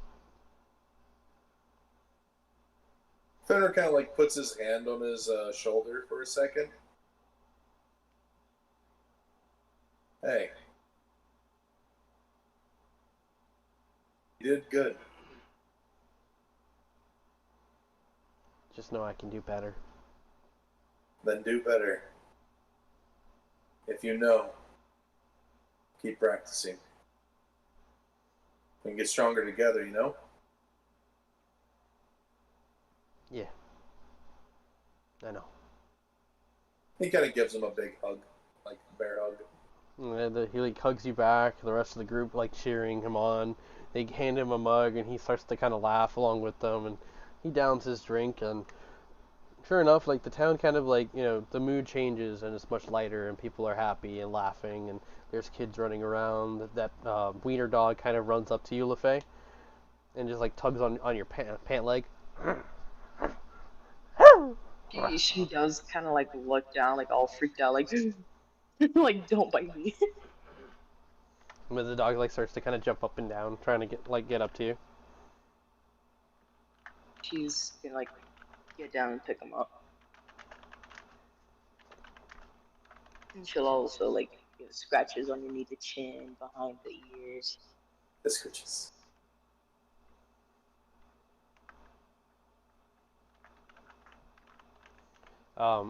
The old lady that you saw, well, I don't think you saw her. There's like an old lady that kind of approaches, and she's just smiling. She's got a bandage on her head, and she's like kind of looking banged up herself. So she has her own like beer in hand, and she's just like, "That's my little Winfrey, good little boy. God. Are you the one who saved him?" She smiles. Yes, ma'am.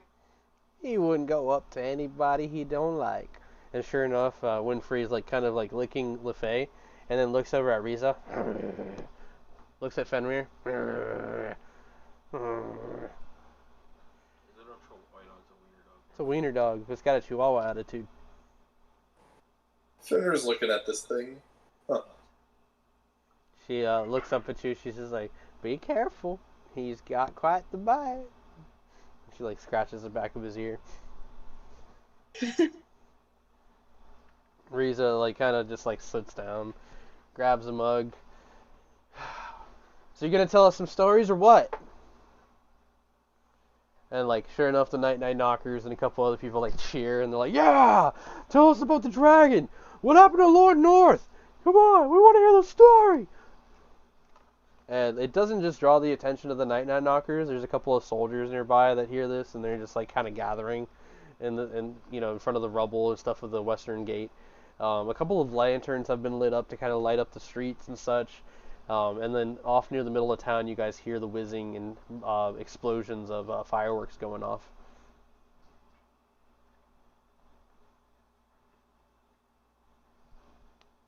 Fenrir kind of like looking around.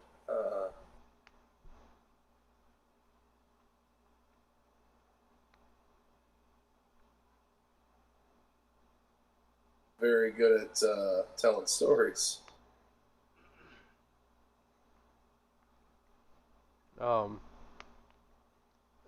Edgar is the one who's just kind of like stands up on top of some rubble, and He's just like, just tell us as you saw it.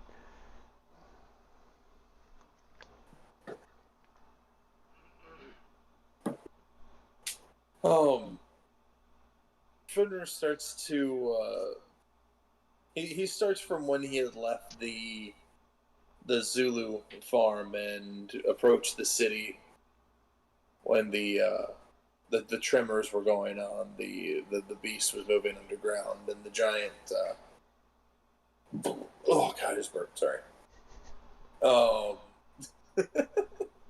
And It's canon. the giant mech, yeah. The giant mech was out there in the Which field. is still looming out there, by the way. It's like still standing there, shiny and chrome. He tells them about the guard he met, Adams, his squire, leading him all the way into the facility, past everything, being able to get past anything without having to actually fight it, and proceeding to where he had met Lord North and Lord East, where Lord North had approached him, and he opened up the fight with throwing Lord North through the wall. Yeah, all of them like completely like enamored with the story, leaning in. Sam kind of like looking cheerful and some life returning to his eyes. Riza, every time you like talked about like slashing or punching or grabbing something, she's like kind of imitating it and like grabbing LaFay by the neck real rough, and she's just like, yeah, yeah. And wave in the corner. She's like, man, I would have been like this and then like this, and I would have grabbed it, man. Fuck that dragon. And Maurice is just like, yeah, yeah. Like everybody's just having a good time with your story. There's people kind of setting off more fireworks. Even Acquisitions seems to be firing these cannons off of their ships that also explode into like different colors. Mostly the sigil of the Acquisitions logo just appears above the sky, reminding you guys that they're there.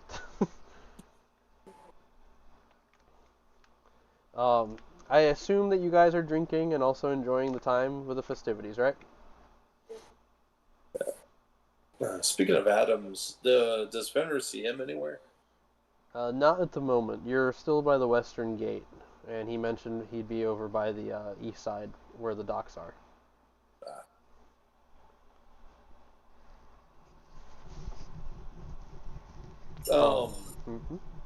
I'll say after telling the story and everybody starts talking amongst themselves, if there's not any like announcements or anything like that getting made by Lord West, he's gonna head over to the East Gate.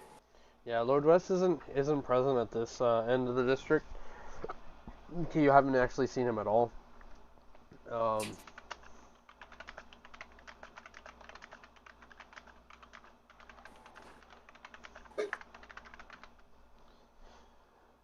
The rest of you are you guys all just kind of like kicking back here?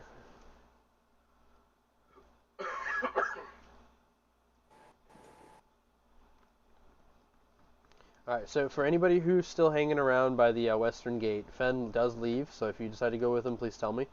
Otherwise, you guys suddenly get the smell of meat in the air, and other foods are brought out. As it seems like people within the district and the neighboring homes cooked up some food and are serving up to the troops. You guys get like a couple of small plates yourselves. And yeah, you guys just enjoy the festivities, get drunk, have a good time.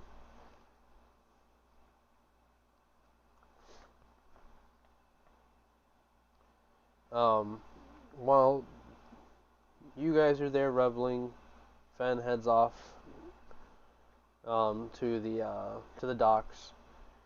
More of the same is going on. There's maybe a couple of sparse areas where people might have been too drunk and they're kind of getting sick in the alleys, and you push past them, and sure enough, like when you reach like where the eastern side is, or all the line of docks and kind of like this like beach area, people are out there jumping in the water, celebrating and cheering, and you see that there's like this kind of like this tavern that's kind of like rocking back and forth a little bit, and you realize that this thing is like sitting on the water. People are kind of going in and out of it, drinking on the docks, setting off fireworks nearby. And you notice that like just a little after the building where the bar is, there's like this long dock that extends out over the water, and there's a like a bench there, and there's somebody like sitting there by themselves. Can I tell that that's Adams or not? You can tell it's Adams. No, Finnerhead's out there too. He's like sitting there and just kind of like staring into the water. Barely notices you when you approach and looks up, and you can tell that he's absolutely drunk. Oh, hey, Fen?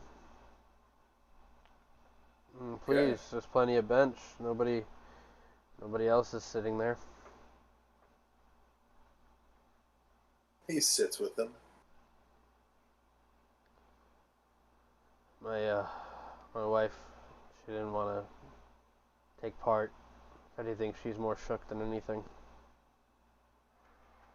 That's fair. Everybody has to either take time or rest in their own way.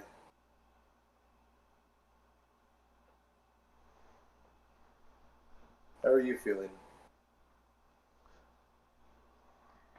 Tired, confused. I remember the seconds before the fight started, the lead up, and then seeing you after it was all over.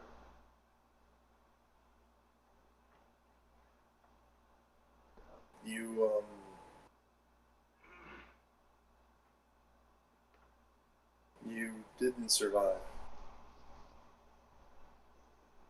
So I did die.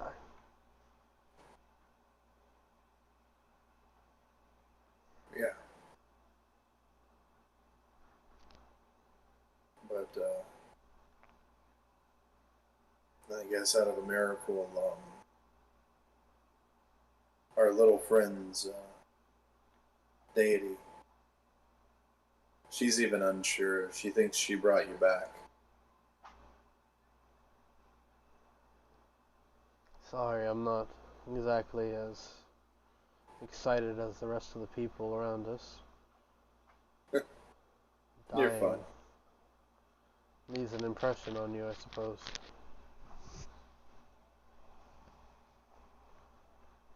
I mean, you fought a dragon for a little bit. I fought a dragon. I'm pretty sure I only scratched it once.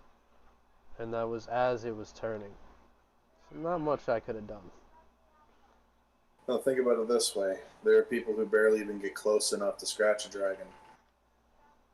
I guess that's something to say. What will you do now? Me? I'm considering staying here for a little bit. At least making sure you guys are stable on the north and west sides before heading anywhere. I'm sure all the people in Lord West will appreciate that. The young man, he's going to have to pick up where he left off, and people look to him now. If only I knew.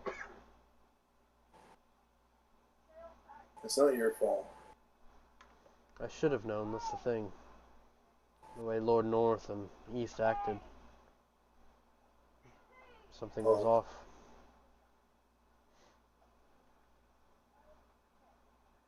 Well,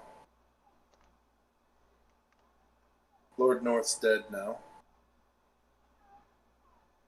Lord East, he's gone somewhere. Probably to come back one day. Well, if that happens, find a way to contact me. I wouldn't mind taking Emma out too. I hear rumor that Lord North didn't completely die. His body vanished. Are you sure he's gone?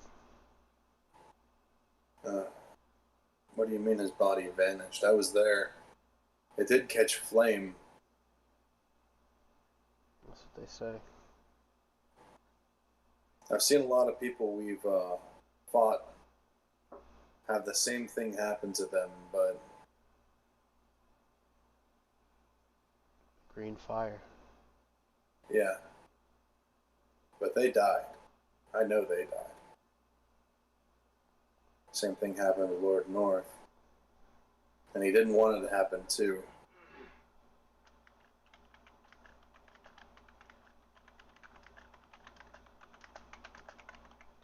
He hears you say this and he just stares off over the water. And you can tell that there's something on his mind. He just doesn't seem like he's able to bring it up or know what to say about it.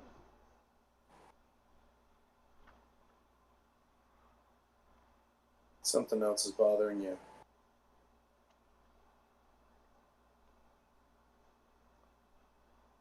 First there was nothing on the other side. Just blackness. Can only assume it's not everybody sees the same thing, because I've heard stories of afterlives and people coming back. But it was nothing for me. Just sleep. Peace. But maybe it was just before I woke. I saw something. It was a green light at the center of the void. It began to grow like a fire. I felt the heat pulling at me, trying to drag me down into this hole.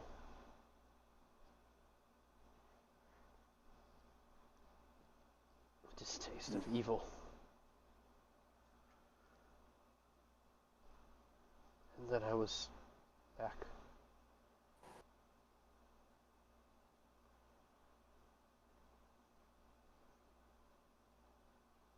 This is real, isn't it? Finner just kind of reaches out and pinches him. Ah! Feels real, right? Yes, I suppose so. You fuck. He like reaches down, pulls out a rum bottle. Do you drink? Of course. I can't stay too long. Told her I'd be home. Take care of her. No, don't leave. I'm not leaving. You handed me a bottle of rum. Yeah, we gotta finish that thing. Let's get to it. And as the two of you kind of sit and enjoy the bottle together, fireworks kind of going crazy, we cut back to the outside of the capital. The city streets busy, with people kind of going back and forth. We cut to the inside of the prison cells inside of the capital's castle. Hugh, Oh boy. you had been brought something to eat maybe an hour ago. It was maybe just some chicken and rice and just a cup of water. Protein. It's been some time since Jada had come to visit you. Mm-hmm. And in that time, she mostly just asked you like personal questions, kind of like poking at your personality and telling you, you're too serious. Why are you so mean? Like just kind of like teasing and flirting at the same time. And that soon ended after like she was kind of called back and told that the prince or the king was looking for her. The doors to the cell come open, or to the block come open, and you hear like some whispering and some footsteps approaching, and you first see a heavily armored guard kind of like take position at the end of the hallway, just at the end of where your cell is at, so you can see like from your bars in between all the others towards this open doorway, and walking through it, you see that it's Godfrey, the king himself. and he like kind of walks into the room, and he's carrying what looks like a stool and a box in the other hand. Like he sets the stool down, and he looks at you through the bars. Hmm. Have you gotten any rest? I guess. Food portion's a little small, but that's okay, I guess. I was a little busy, or else I would have had them bring you something a little better. What you busy with? He kind of ignores us, and he passes you the box through the bars. What's this? One of my favorite desserts when I was a kid. Haven't been much Why? about sweets lately, and I figured you can use it. I opened up the box. What's inside of it? You see like these little gelatin cubes covered in white powder, and he tells you it's a Turkish delight. Ooh. You ever had it? No, I'm from the old world. I'm sure the old world has it somewhere. Not where I'm from. Where are you from, Hugh? Germany. Don't do that. I mean, I can't remember the name of the mountain I came from, but it was quite north. You have a lot of family back there? No. Everyone in my village died. What'd they die from? There's conflicts over the years. You know those elves. Don't really like each other. Yet, I party with one. You must live on the outskirts of the old world. Most of the elves and dwarves are at peace with each other within it. Yes, but keep in mind I'm also 139. So, I apologize if I underestimated you. it is fine. You don't look like you're that old either. You wouldn't think that. I do keep my appearance quite well. So how does one that lost everything end up on the road with a couple of random strangers? Oh, this is a long story. Very, very long story. I suppose I have time, but maybe we could save the story for when I have something a little better for you to eat. A little more time on our hands, and, well, he like stops himself. When I have a little more time to come see you. Why are you visiting me? I guess you've been one of the closest people to my brother in the last few months.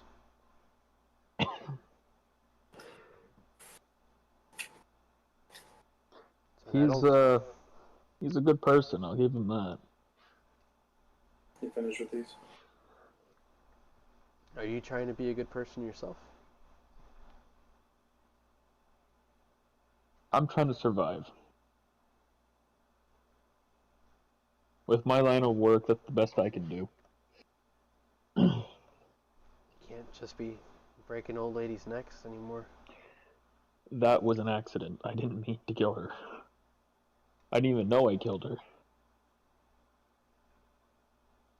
They're currently I was writing. just trying to... They're currently trying to reach out to her husband. Cassandra using the eye, she can't really get a good glimpse on him, which leads us to believe that he's masking himself somehow. Well, in my defense, he was beating his wife when I hopped on the cart.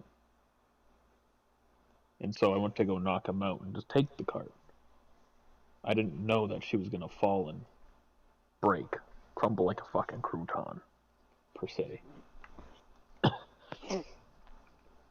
Hugh, is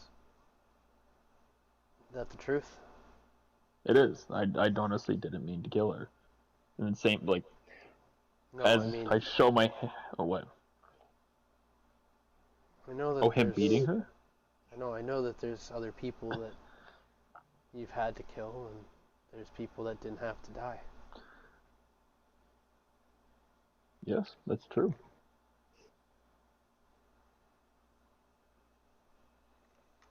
As you can see, the mimic on my hand, right? It was trying to eat the old lady at the time. Yeah. Do you need that removed? We've been talking about that as well.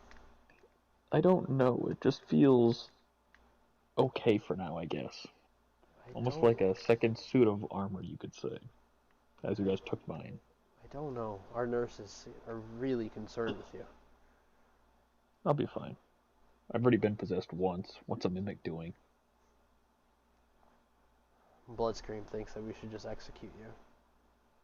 One less problem, he says. I mean, I feel like he should be executed. Why do you feel the that?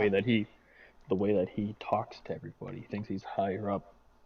The way that I feel like he affects your decisions. He definitely has influence here. Only because he is from the old world and he has to give his sight. It's been hard for me to... I'm from the old world too. He looks back at the guard and kind of being out of sight, he leans in. Between you and me, he's just an old man with old beliefs. Maybe a little bit too stuck in his ways. But I think that he means well for our people. You're the king. Your word is absolute. Don't let somebody else's opinions affect your decisions. It's the reason that you're not dead. I'd like to see him try.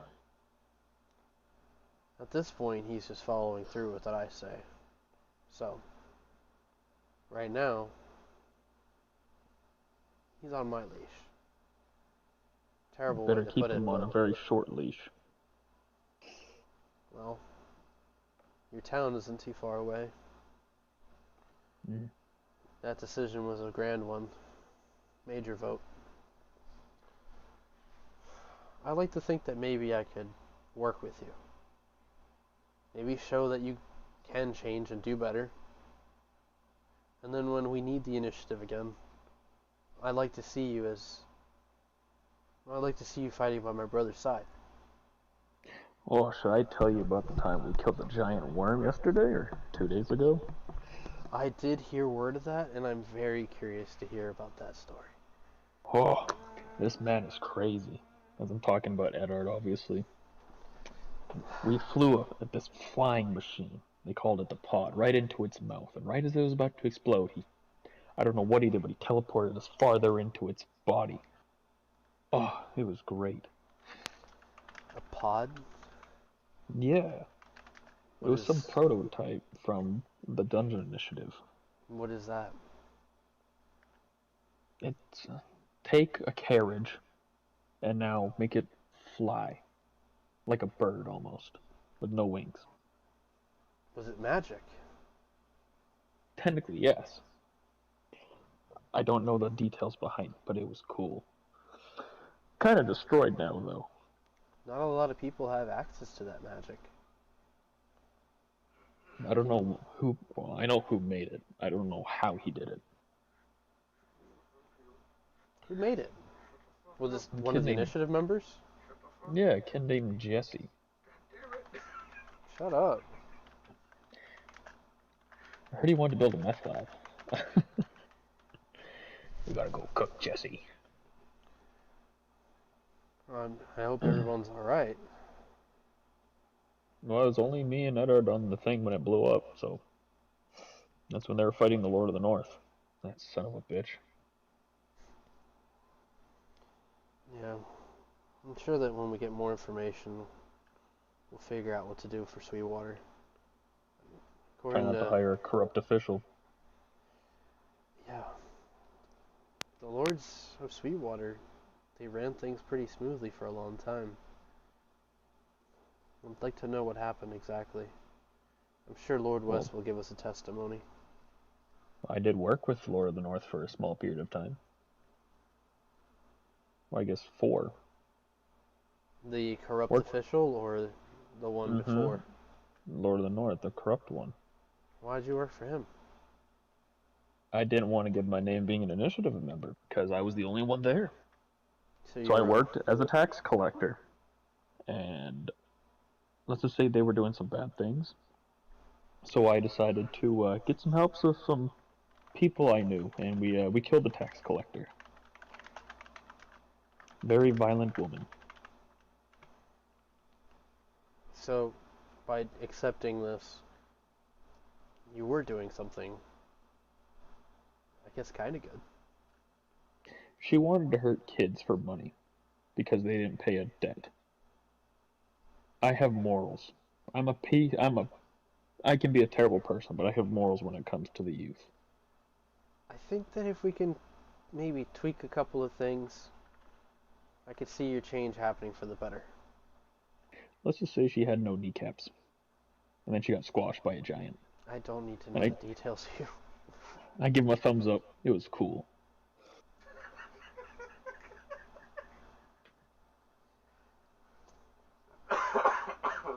I hadn't seen battle until a year ago. Like, taking a life, for that matter.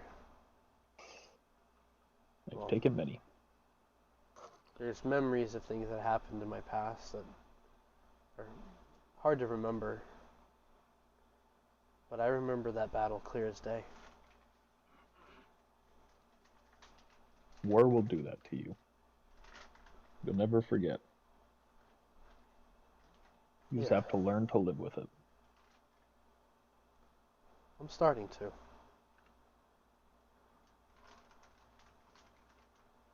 Do you think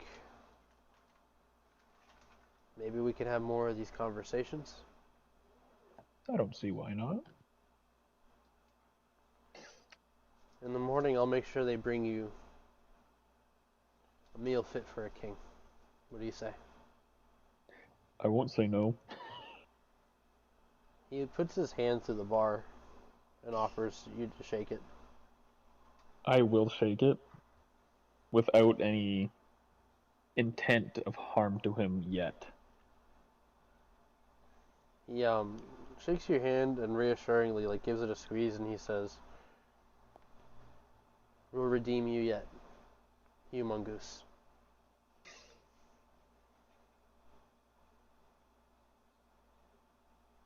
We'll get there in time. He stands up, picking up the stool, and he says, "You enjoy those, okay?" I will, as I start picking them out and eating them. He turns and he heads out of the room, and the guard locks the door behind him, and you're left to the cell, slowly chewing on Turkish Delight. Alright. And here we're going to take a 15-minute break. I don't know how much longer you guys would like to go. I know that we were told that you guys have some open time. So 15 minutes, and then we'll go with the flow, and you guys text me if you want to end soon or whichever. Okay? Yes? No? Maybe so? Yes, I'm okay with going later if you guys want. Alright. So I'm okay with break. Alright. We'll be right back. And we're back, guys. Alright, everyone here? Get the ambience going back in again. No, that's not to be played with, that's hair gel. Leave it there. Zoe might be indisposed. Temporarily or for the night? Probably for the night. I hear her behind me. Okay, then we'll go ahead and we'll start to wrap up here then. Put it onto a nice little bow here, okay? Canonically, Zoe is passed out from the festivities. It is now close to 9:30 to 10 p.m. People are kind of still rollicking around. LaFay, what you doing with Riza and the others? You hanging out? Yeah. Alright, so hanging out and enjoying yourselves. Eventually, you do see Omen drawn along with Jim Dark Magic, followed by another familiar face, Viari. His mustache kind of twirled on either side into little curls, and Bobby is also behind him as well. I think you met him a long time ago. But they take a seat nearby, enjoy a couple of drinks that are left over. Omen kind of like joining you, sits and he's just like, you getting your groove on?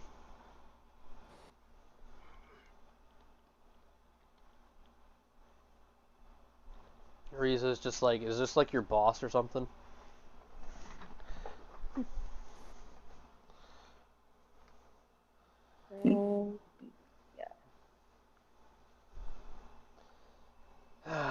Omen just reaches over, grabs a mug, takes a sip, spits it out.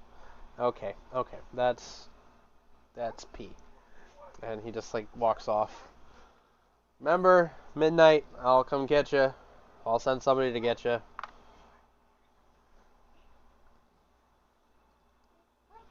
Riza looks over at you. Well, that's a whole lot of conversation. You alright? Yeah, never better. You sure? You are about to take on something pretty heavy. And I'm not talking about me.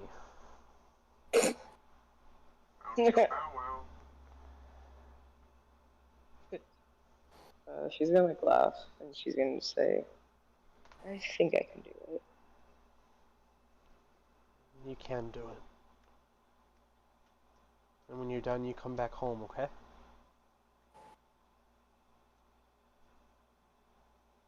And she leans in and gives you a kiss. Right before some of the night knockers spill a bucket of water over your heads. Laughing, Yeah. they run to get away as an angry Riza stands up and just says, "No, I'm gonna fucking rage! Get over here!" Ah! They like all run off, and she's like Hulk stomping their way.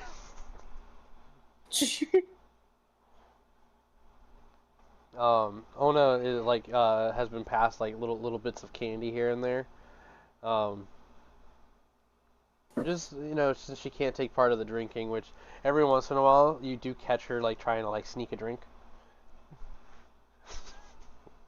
You see Ona like by the keg. Do you stop her, LaFay? Yeah, she's gonna. Come on, just a little sip. I just want to know what it tastes like. Do you want your father to kill me? She like looks around. What are you, scared? Eddard? What are you, some kind She's of like, nerd? I don't see him around.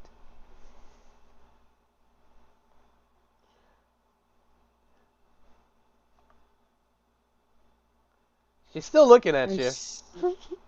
She's just gonna like.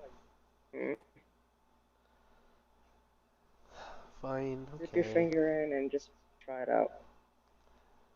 She like immediately like does it. Ew! What is that? Yep. That is liquor. I thought it was gonna like taste sweet or something. They're all drinking this, and they're like, sure enough, everybody's like got a mug and like, ah. That is adult juice.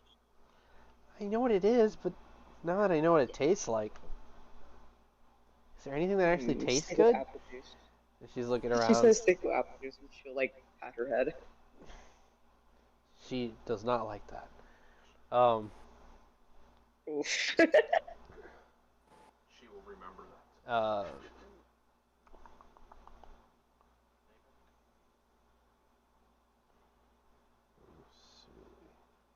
Fen, would you have stayed over there with Adams, or would you have headed over eventually? I would have stayed till he went back.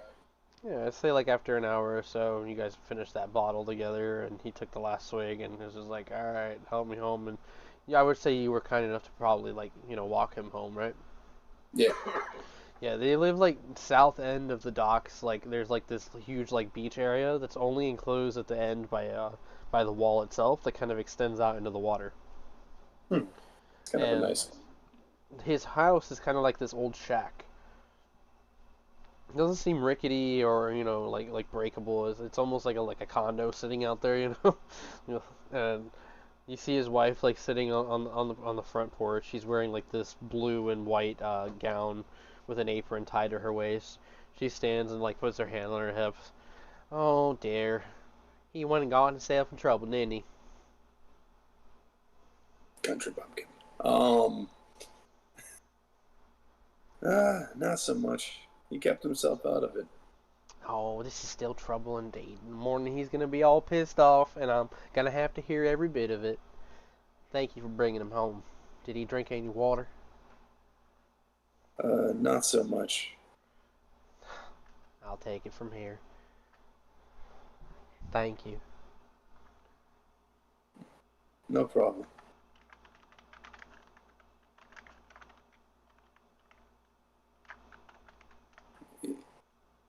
For captain of the guards, did he choose to live out here?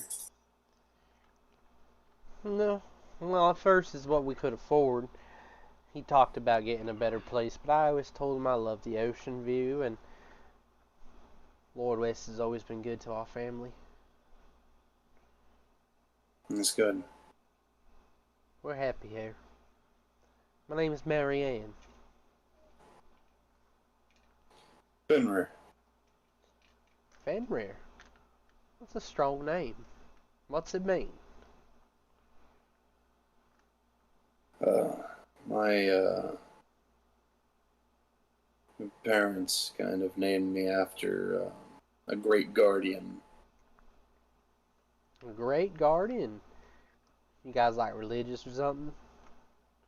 Adam's just like in her arms like...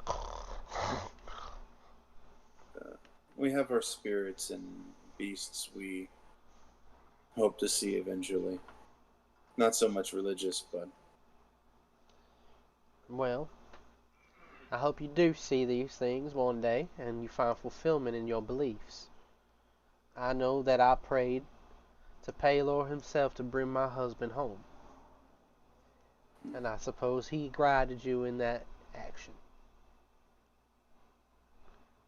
Whatever you may believe, my husband's home, and that's what matters. I'm glad for you. She like bows her head and turns towards the inside, and they kind of dip left, and the door kind of gets kicked, behind her. The slow crashing waves kind of, to your left, as you might turn back towards the town. There's a couple of ships out there in the water that are setting off fireworks, and you can hear the cheering echoing across the ocean.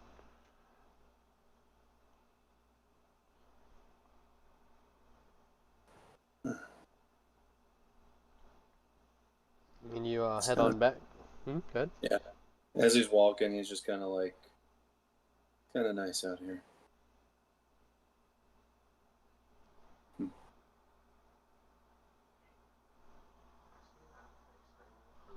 Kind of looks up at the sky for a second. If that moonworm's okay.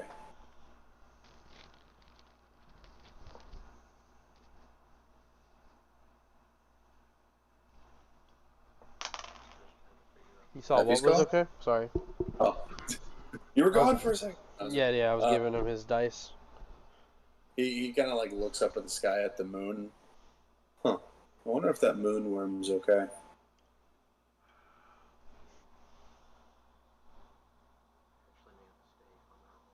What'd you do?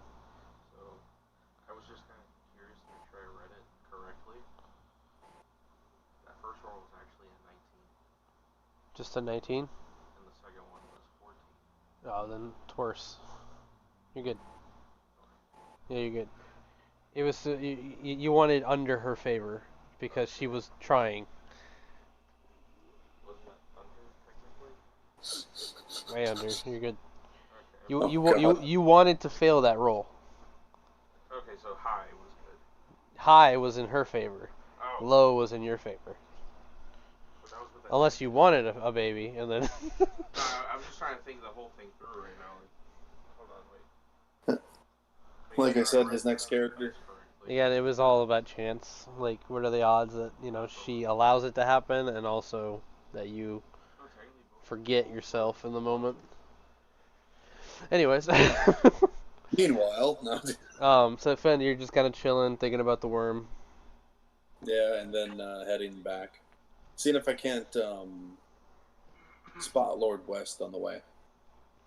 He doesn't seem to be out here, man. In all honesty, he's probably, like, crowded somewhere. Maybe within his own, like, home at the moment. You do see, here's the coastline of the water, right? And then extending out kind of far off to the right, you see, like, the ground kind of runs out, and then that's where the docks start. Just before it, you can see a couple of homes. There is one right before it that's a large mansion-shaped one, and it overlooks the water. It's, like, big and red with gold roofing and stuff like that. You get the impression that that might be his home. But as to whether or not he's actually there, I don't know. I just kind of look at it. I'll see you tomorrow morning. So yeah, heading back into the town, we cut to Eddard, who's cleaning up. On the way back. Am I? Depends. Are you? Yeah, do the slow cut over the bed. She's like half under the cover. I'm just putting on my pants.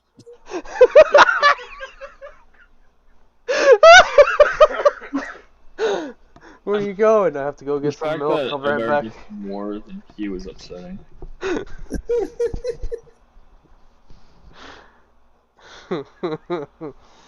He was not very good with the women. I would say I was probably there for a while. So, Alright. And I realizing the time is just like, oh, fuck, I've been gone for way too long. Yeah, getting dressed in. She like stirs when you're about halfway dressed, wakes and like turns over and like sits on her elbows. You leaving already? Yeah, I just realized I've been gone for too long. I can feel the festivities happening. It's so beautiful. So sweet. It's been a long time since anyone's made. Sorry, what was that? She like stopped herself. But she I already kind of caught it, and like he does have like a little like cocky smirk there for a second. Like... You hear the lock on the front door just come open, and she's just like, lock it on the way out. She just turns over and you see the blanket go over her shoulder. Yeah, so I'll finish putting my stuff on and yeah, just, I guess, like, kind of wait there for much, like, did that really just happen? Just walk out. So, out there you see that there's, like, every once in a while a couple of fireworks. There's, like, kids running around still, and you can hear parents shouting, "The lights are out on the lights are out on the street! Go home!"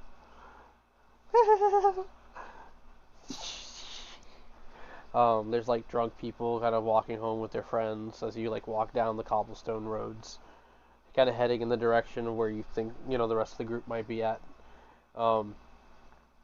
As you kind of approach that middle district with the fountain in the middle. Just out of curiosity, do I feel weird in any way? No. Just making sure. You feel good. Okay. Yeah. I mean, 9 hours of fucking. 9? You were there for 9 hours. I thought it was only 6. No. Oh no, 6. No, yeah, you're right. Yours was 6, and then LaFay's was 4. Sorry, you're right. You're right. My brain was like, that's too much time. You're right. Yeah, 6 hours. Water! Still 6 hours? um, but you reach that middle district with the fountain in the middle. They're kind of still going. There's still a couple of lights here and there, but most people have kind of like dispersed out into like the entertainment areas or have gone home. You do see that Yao En is still sitting at the fountain. Yeah, that's actually what I was about to ask. There's like a couple of homeless people like in the corners of streets and stuff, and you notice that there's like one guy who like runs out of the fruit stand home, and he's just like takes off running in another direction. But Yao En is just kind of like sitting there, and you see his hands kind of like brushing the water. Yeah, when? Right? You're the gentleman from earlier. Yeah, Ned. Found yourself in a good time, have we? Oh, you can say that. I would estimate that it's been a couple of hours since I last saw you, and my ears have almost gone deaf with all the explosions. Ooh. Yeah. Did you approach him? Yeah, I'm approaching him. You notice that he's holding a gold coin, and he's just kind of like contemplating like throwing it in. Anything special you're wishing for?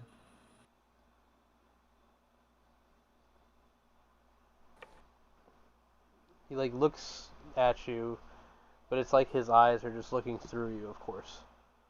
But you see that he's like almost like he's trying to like look at you, and his eyes are like sort of swell, and he just, I don't know what to wish for anymore. And you see his hand like close around the coin.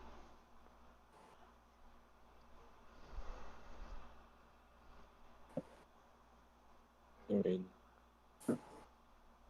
there has to be something that you might want or need, or even if it's for someone else. I'll sit next to him. He like opens his hand and holds the coin between his index and thumb.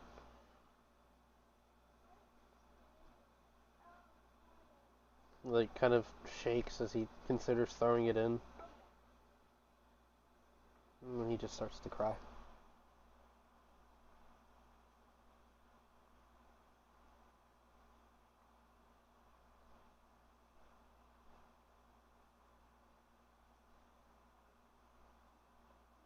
I'll stay there with him.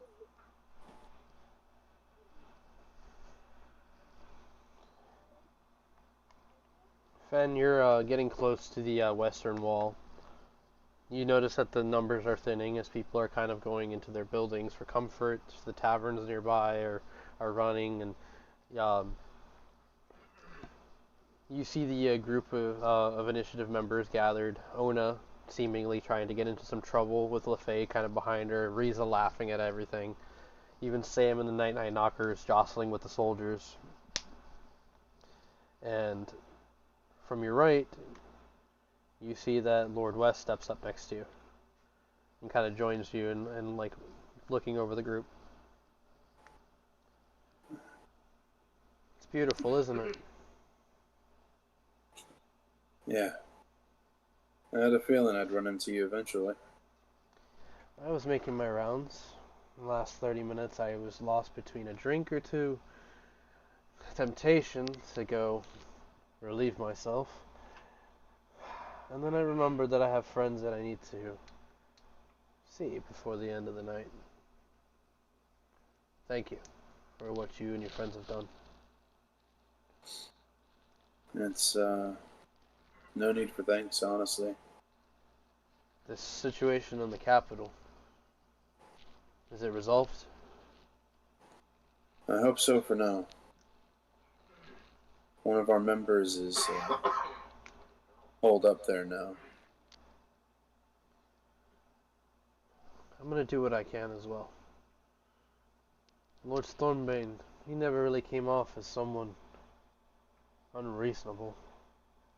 Just young. There's something else about it. Do tell. His decisions are being swayed by other people in the capital, I think. Let me guess. Key Azul and Bloodscream. Yes, those names were very much mentioned. Key Azul's a gnome leader of old tribes here, just like the Stormbane family. They believe that the land is theirs solely when they fail to realize that Stormbane's family, along with many others, are the ones that started most of the civilization here. As for Bloodscream, it's one of those old fucks who believes in everything in the old ways, the old world. Huh. If I had my suspicions answered, I would say that Bloodscream maybe isn't in it for himself in particular, but the people that he fights for and has allegiances to across those seas. They're the ones who decide the fate of Tierra Promessa. Rest assured the day of reckoning is coming, and I wouldn't be surprised if Bloodscream's the one to deliver the word. I don't think it's as simple as that.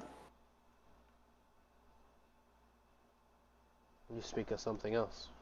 Something beyond. Yeah, another problem. A demon. A demon. I've heard rumor of returns and whispers in the dark, but nothing here in the town itself.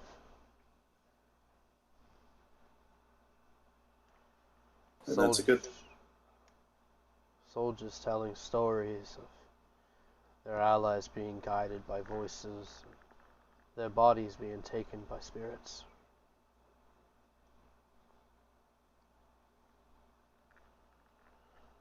Well, you saw Lord of the North, didn't you? That green flame.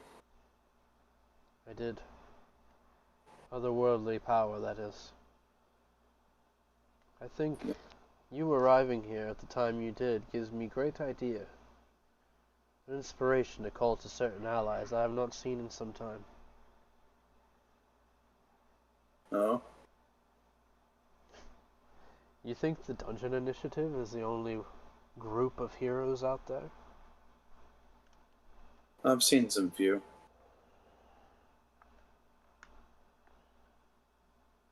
The Initiative's the first one I assume I get that chose to join.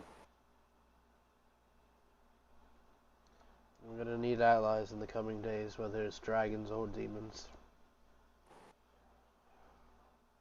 But for now, let's let them have their dream. And looking over the people, you do see the joy and,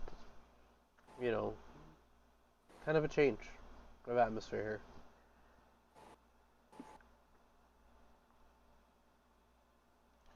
And, kind of smiling, he kind of punches you on the shoulder, solid, and he says, "Come see me in the morning. I'm supposed to make all of you rich,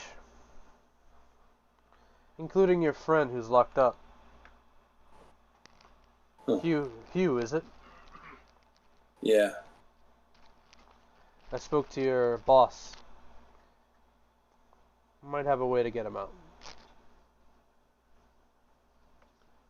And he steps off, kind of rejoining some other people, and walks away. Lord West.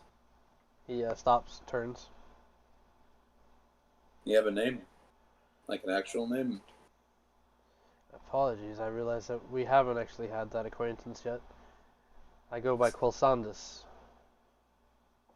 Quilsandus? Lord West is much easier. But Quilsandus is my family name. And if it wasn't obvious, I am a son of a bronze dragon leader, Vadius. Perhaps you've heard the name. History check? Go ahead and make a history check with disadvantage.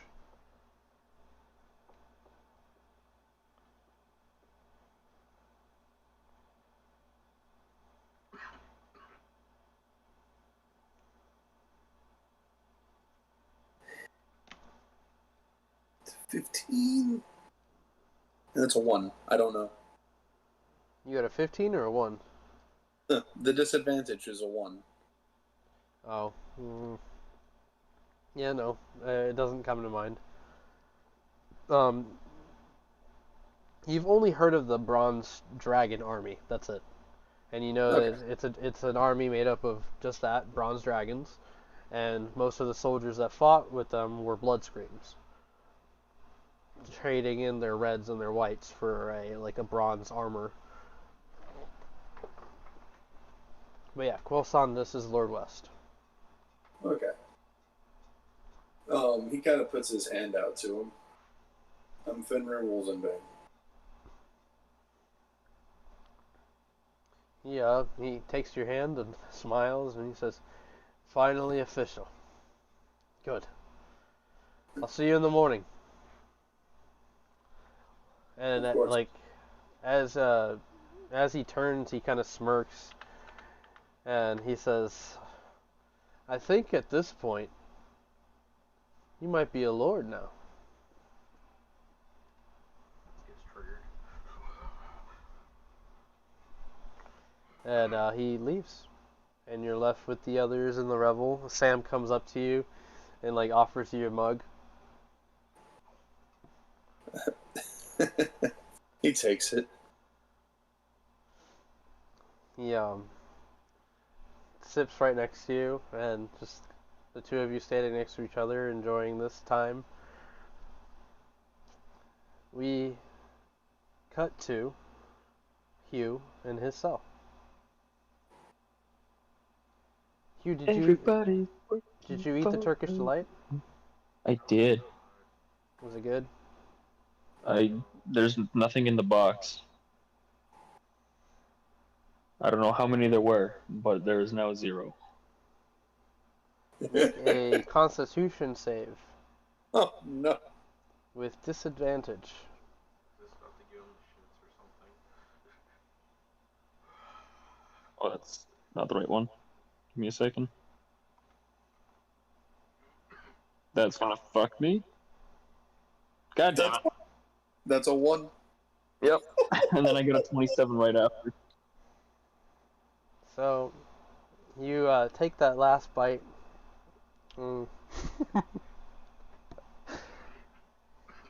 And after some time having finished this, you started to feel woozy, kind of in and out. Mm-hmm. And one moment it felt like you passed out. And then your eyes open and you hear like the door opening to the cells, right? Mm-hmm. And your eyes go out again, and when they open, you see someone fiddling with the lock. The bar, you can hear it open, the door, and then it closes behind them, and suddenly your eyes open and you see that Jada is sitting there in front of you. And she says, "Oh, I'm so glad it's working. It's gonna make things so much easier. Now," she sits on top of you. "It's gonna make things so much easier. And I'm sorry you had to be out for it, but it kinda has to be this way for it all to work. What did you do? You can't move, you can't talk. Fuck. I need you to make a wisdom save now with disadvantage." Jesus. 18. 13. She smiles and she begins to kind of pull her dress back. And she says, "Did you miss me already?" Mm-mm. And you see that the room around her seems to kind of grow dark. And there's a torch that she had set on the wall behind the cell. And you see the light flickering and a little bit of green sparks through it. Her hand reaches down. Where is it? You feel this willingness, subservience to her. Her eyes kind of shimmer, and as she has her way, this wicked smile spreads across her face. Finally. And you see these little horns begin to formulate on her forehead. Oh. And she leans in and she whispers, "He's gonna be out all night. It's just you and me." She caresses your head, and you see that Jada's face is contorted into this demonic visage. Strikingly beautiful, but terrifying at the same time. Okay. Then I would like, if I can I try and break out of this paralysis at all? Not at the moment. It's a Turkish delight. Not the way you rolled, and not with the Turkish delight in your system. But you do feel this tickle in the back of your head. Yes! And you hear her saying... No! You hear her voice saying in your head. And it kind of goes off like... You can hear her normal voice, and then this kind of distorted voice. And the whispers ask, "What's your fantasy? What do you imagine happening? Did you always picture yourself being in this situation? Do you need me to tighten the straps?" And like all these like crazy ideas start flooding your mind from her. You can make a wisdom save here to try to resist this as well. And this is with disadvantage. No. Oh, with disadvantage. Fuck. Yeah. Natural 20s. 2 natural 20s. Fuck. I'm setting the bar way lower here this time. 9 was my low. I hope you lowered the bars low.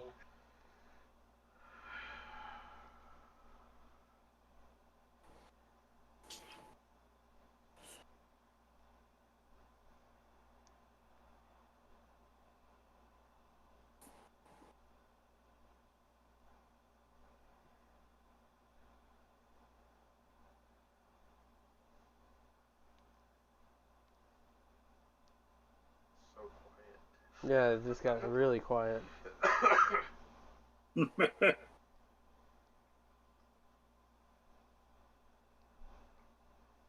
good? Yeah, sorry, girlfriend was talking to me. His girlfriend was talking to him? Succubus comes in, girlfriend starts speaking.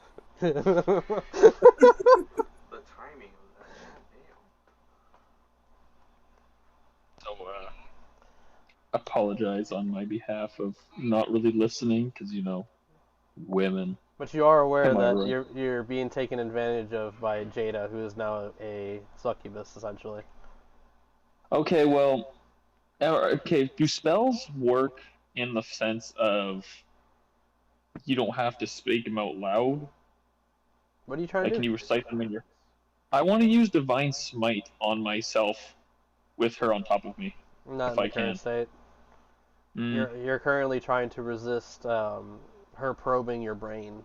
I mean, there are some spells Wait. that could do that. Wait, what? Hold.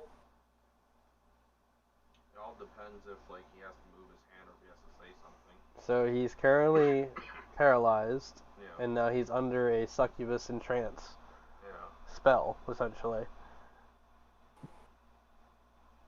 If he has anything that he doesn't need to speak or move his hand, he can do it. It's the paralysis from eating the Turkish. Yeah, but there's some spells that you Can do. I You don't need to move can I your hand. roll again to try and get out of the Turkish delight?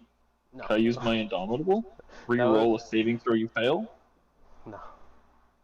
Fuck. We're here now, man.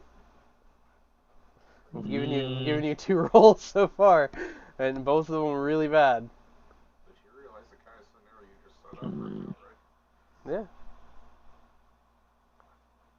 Yeah. Uh-huh.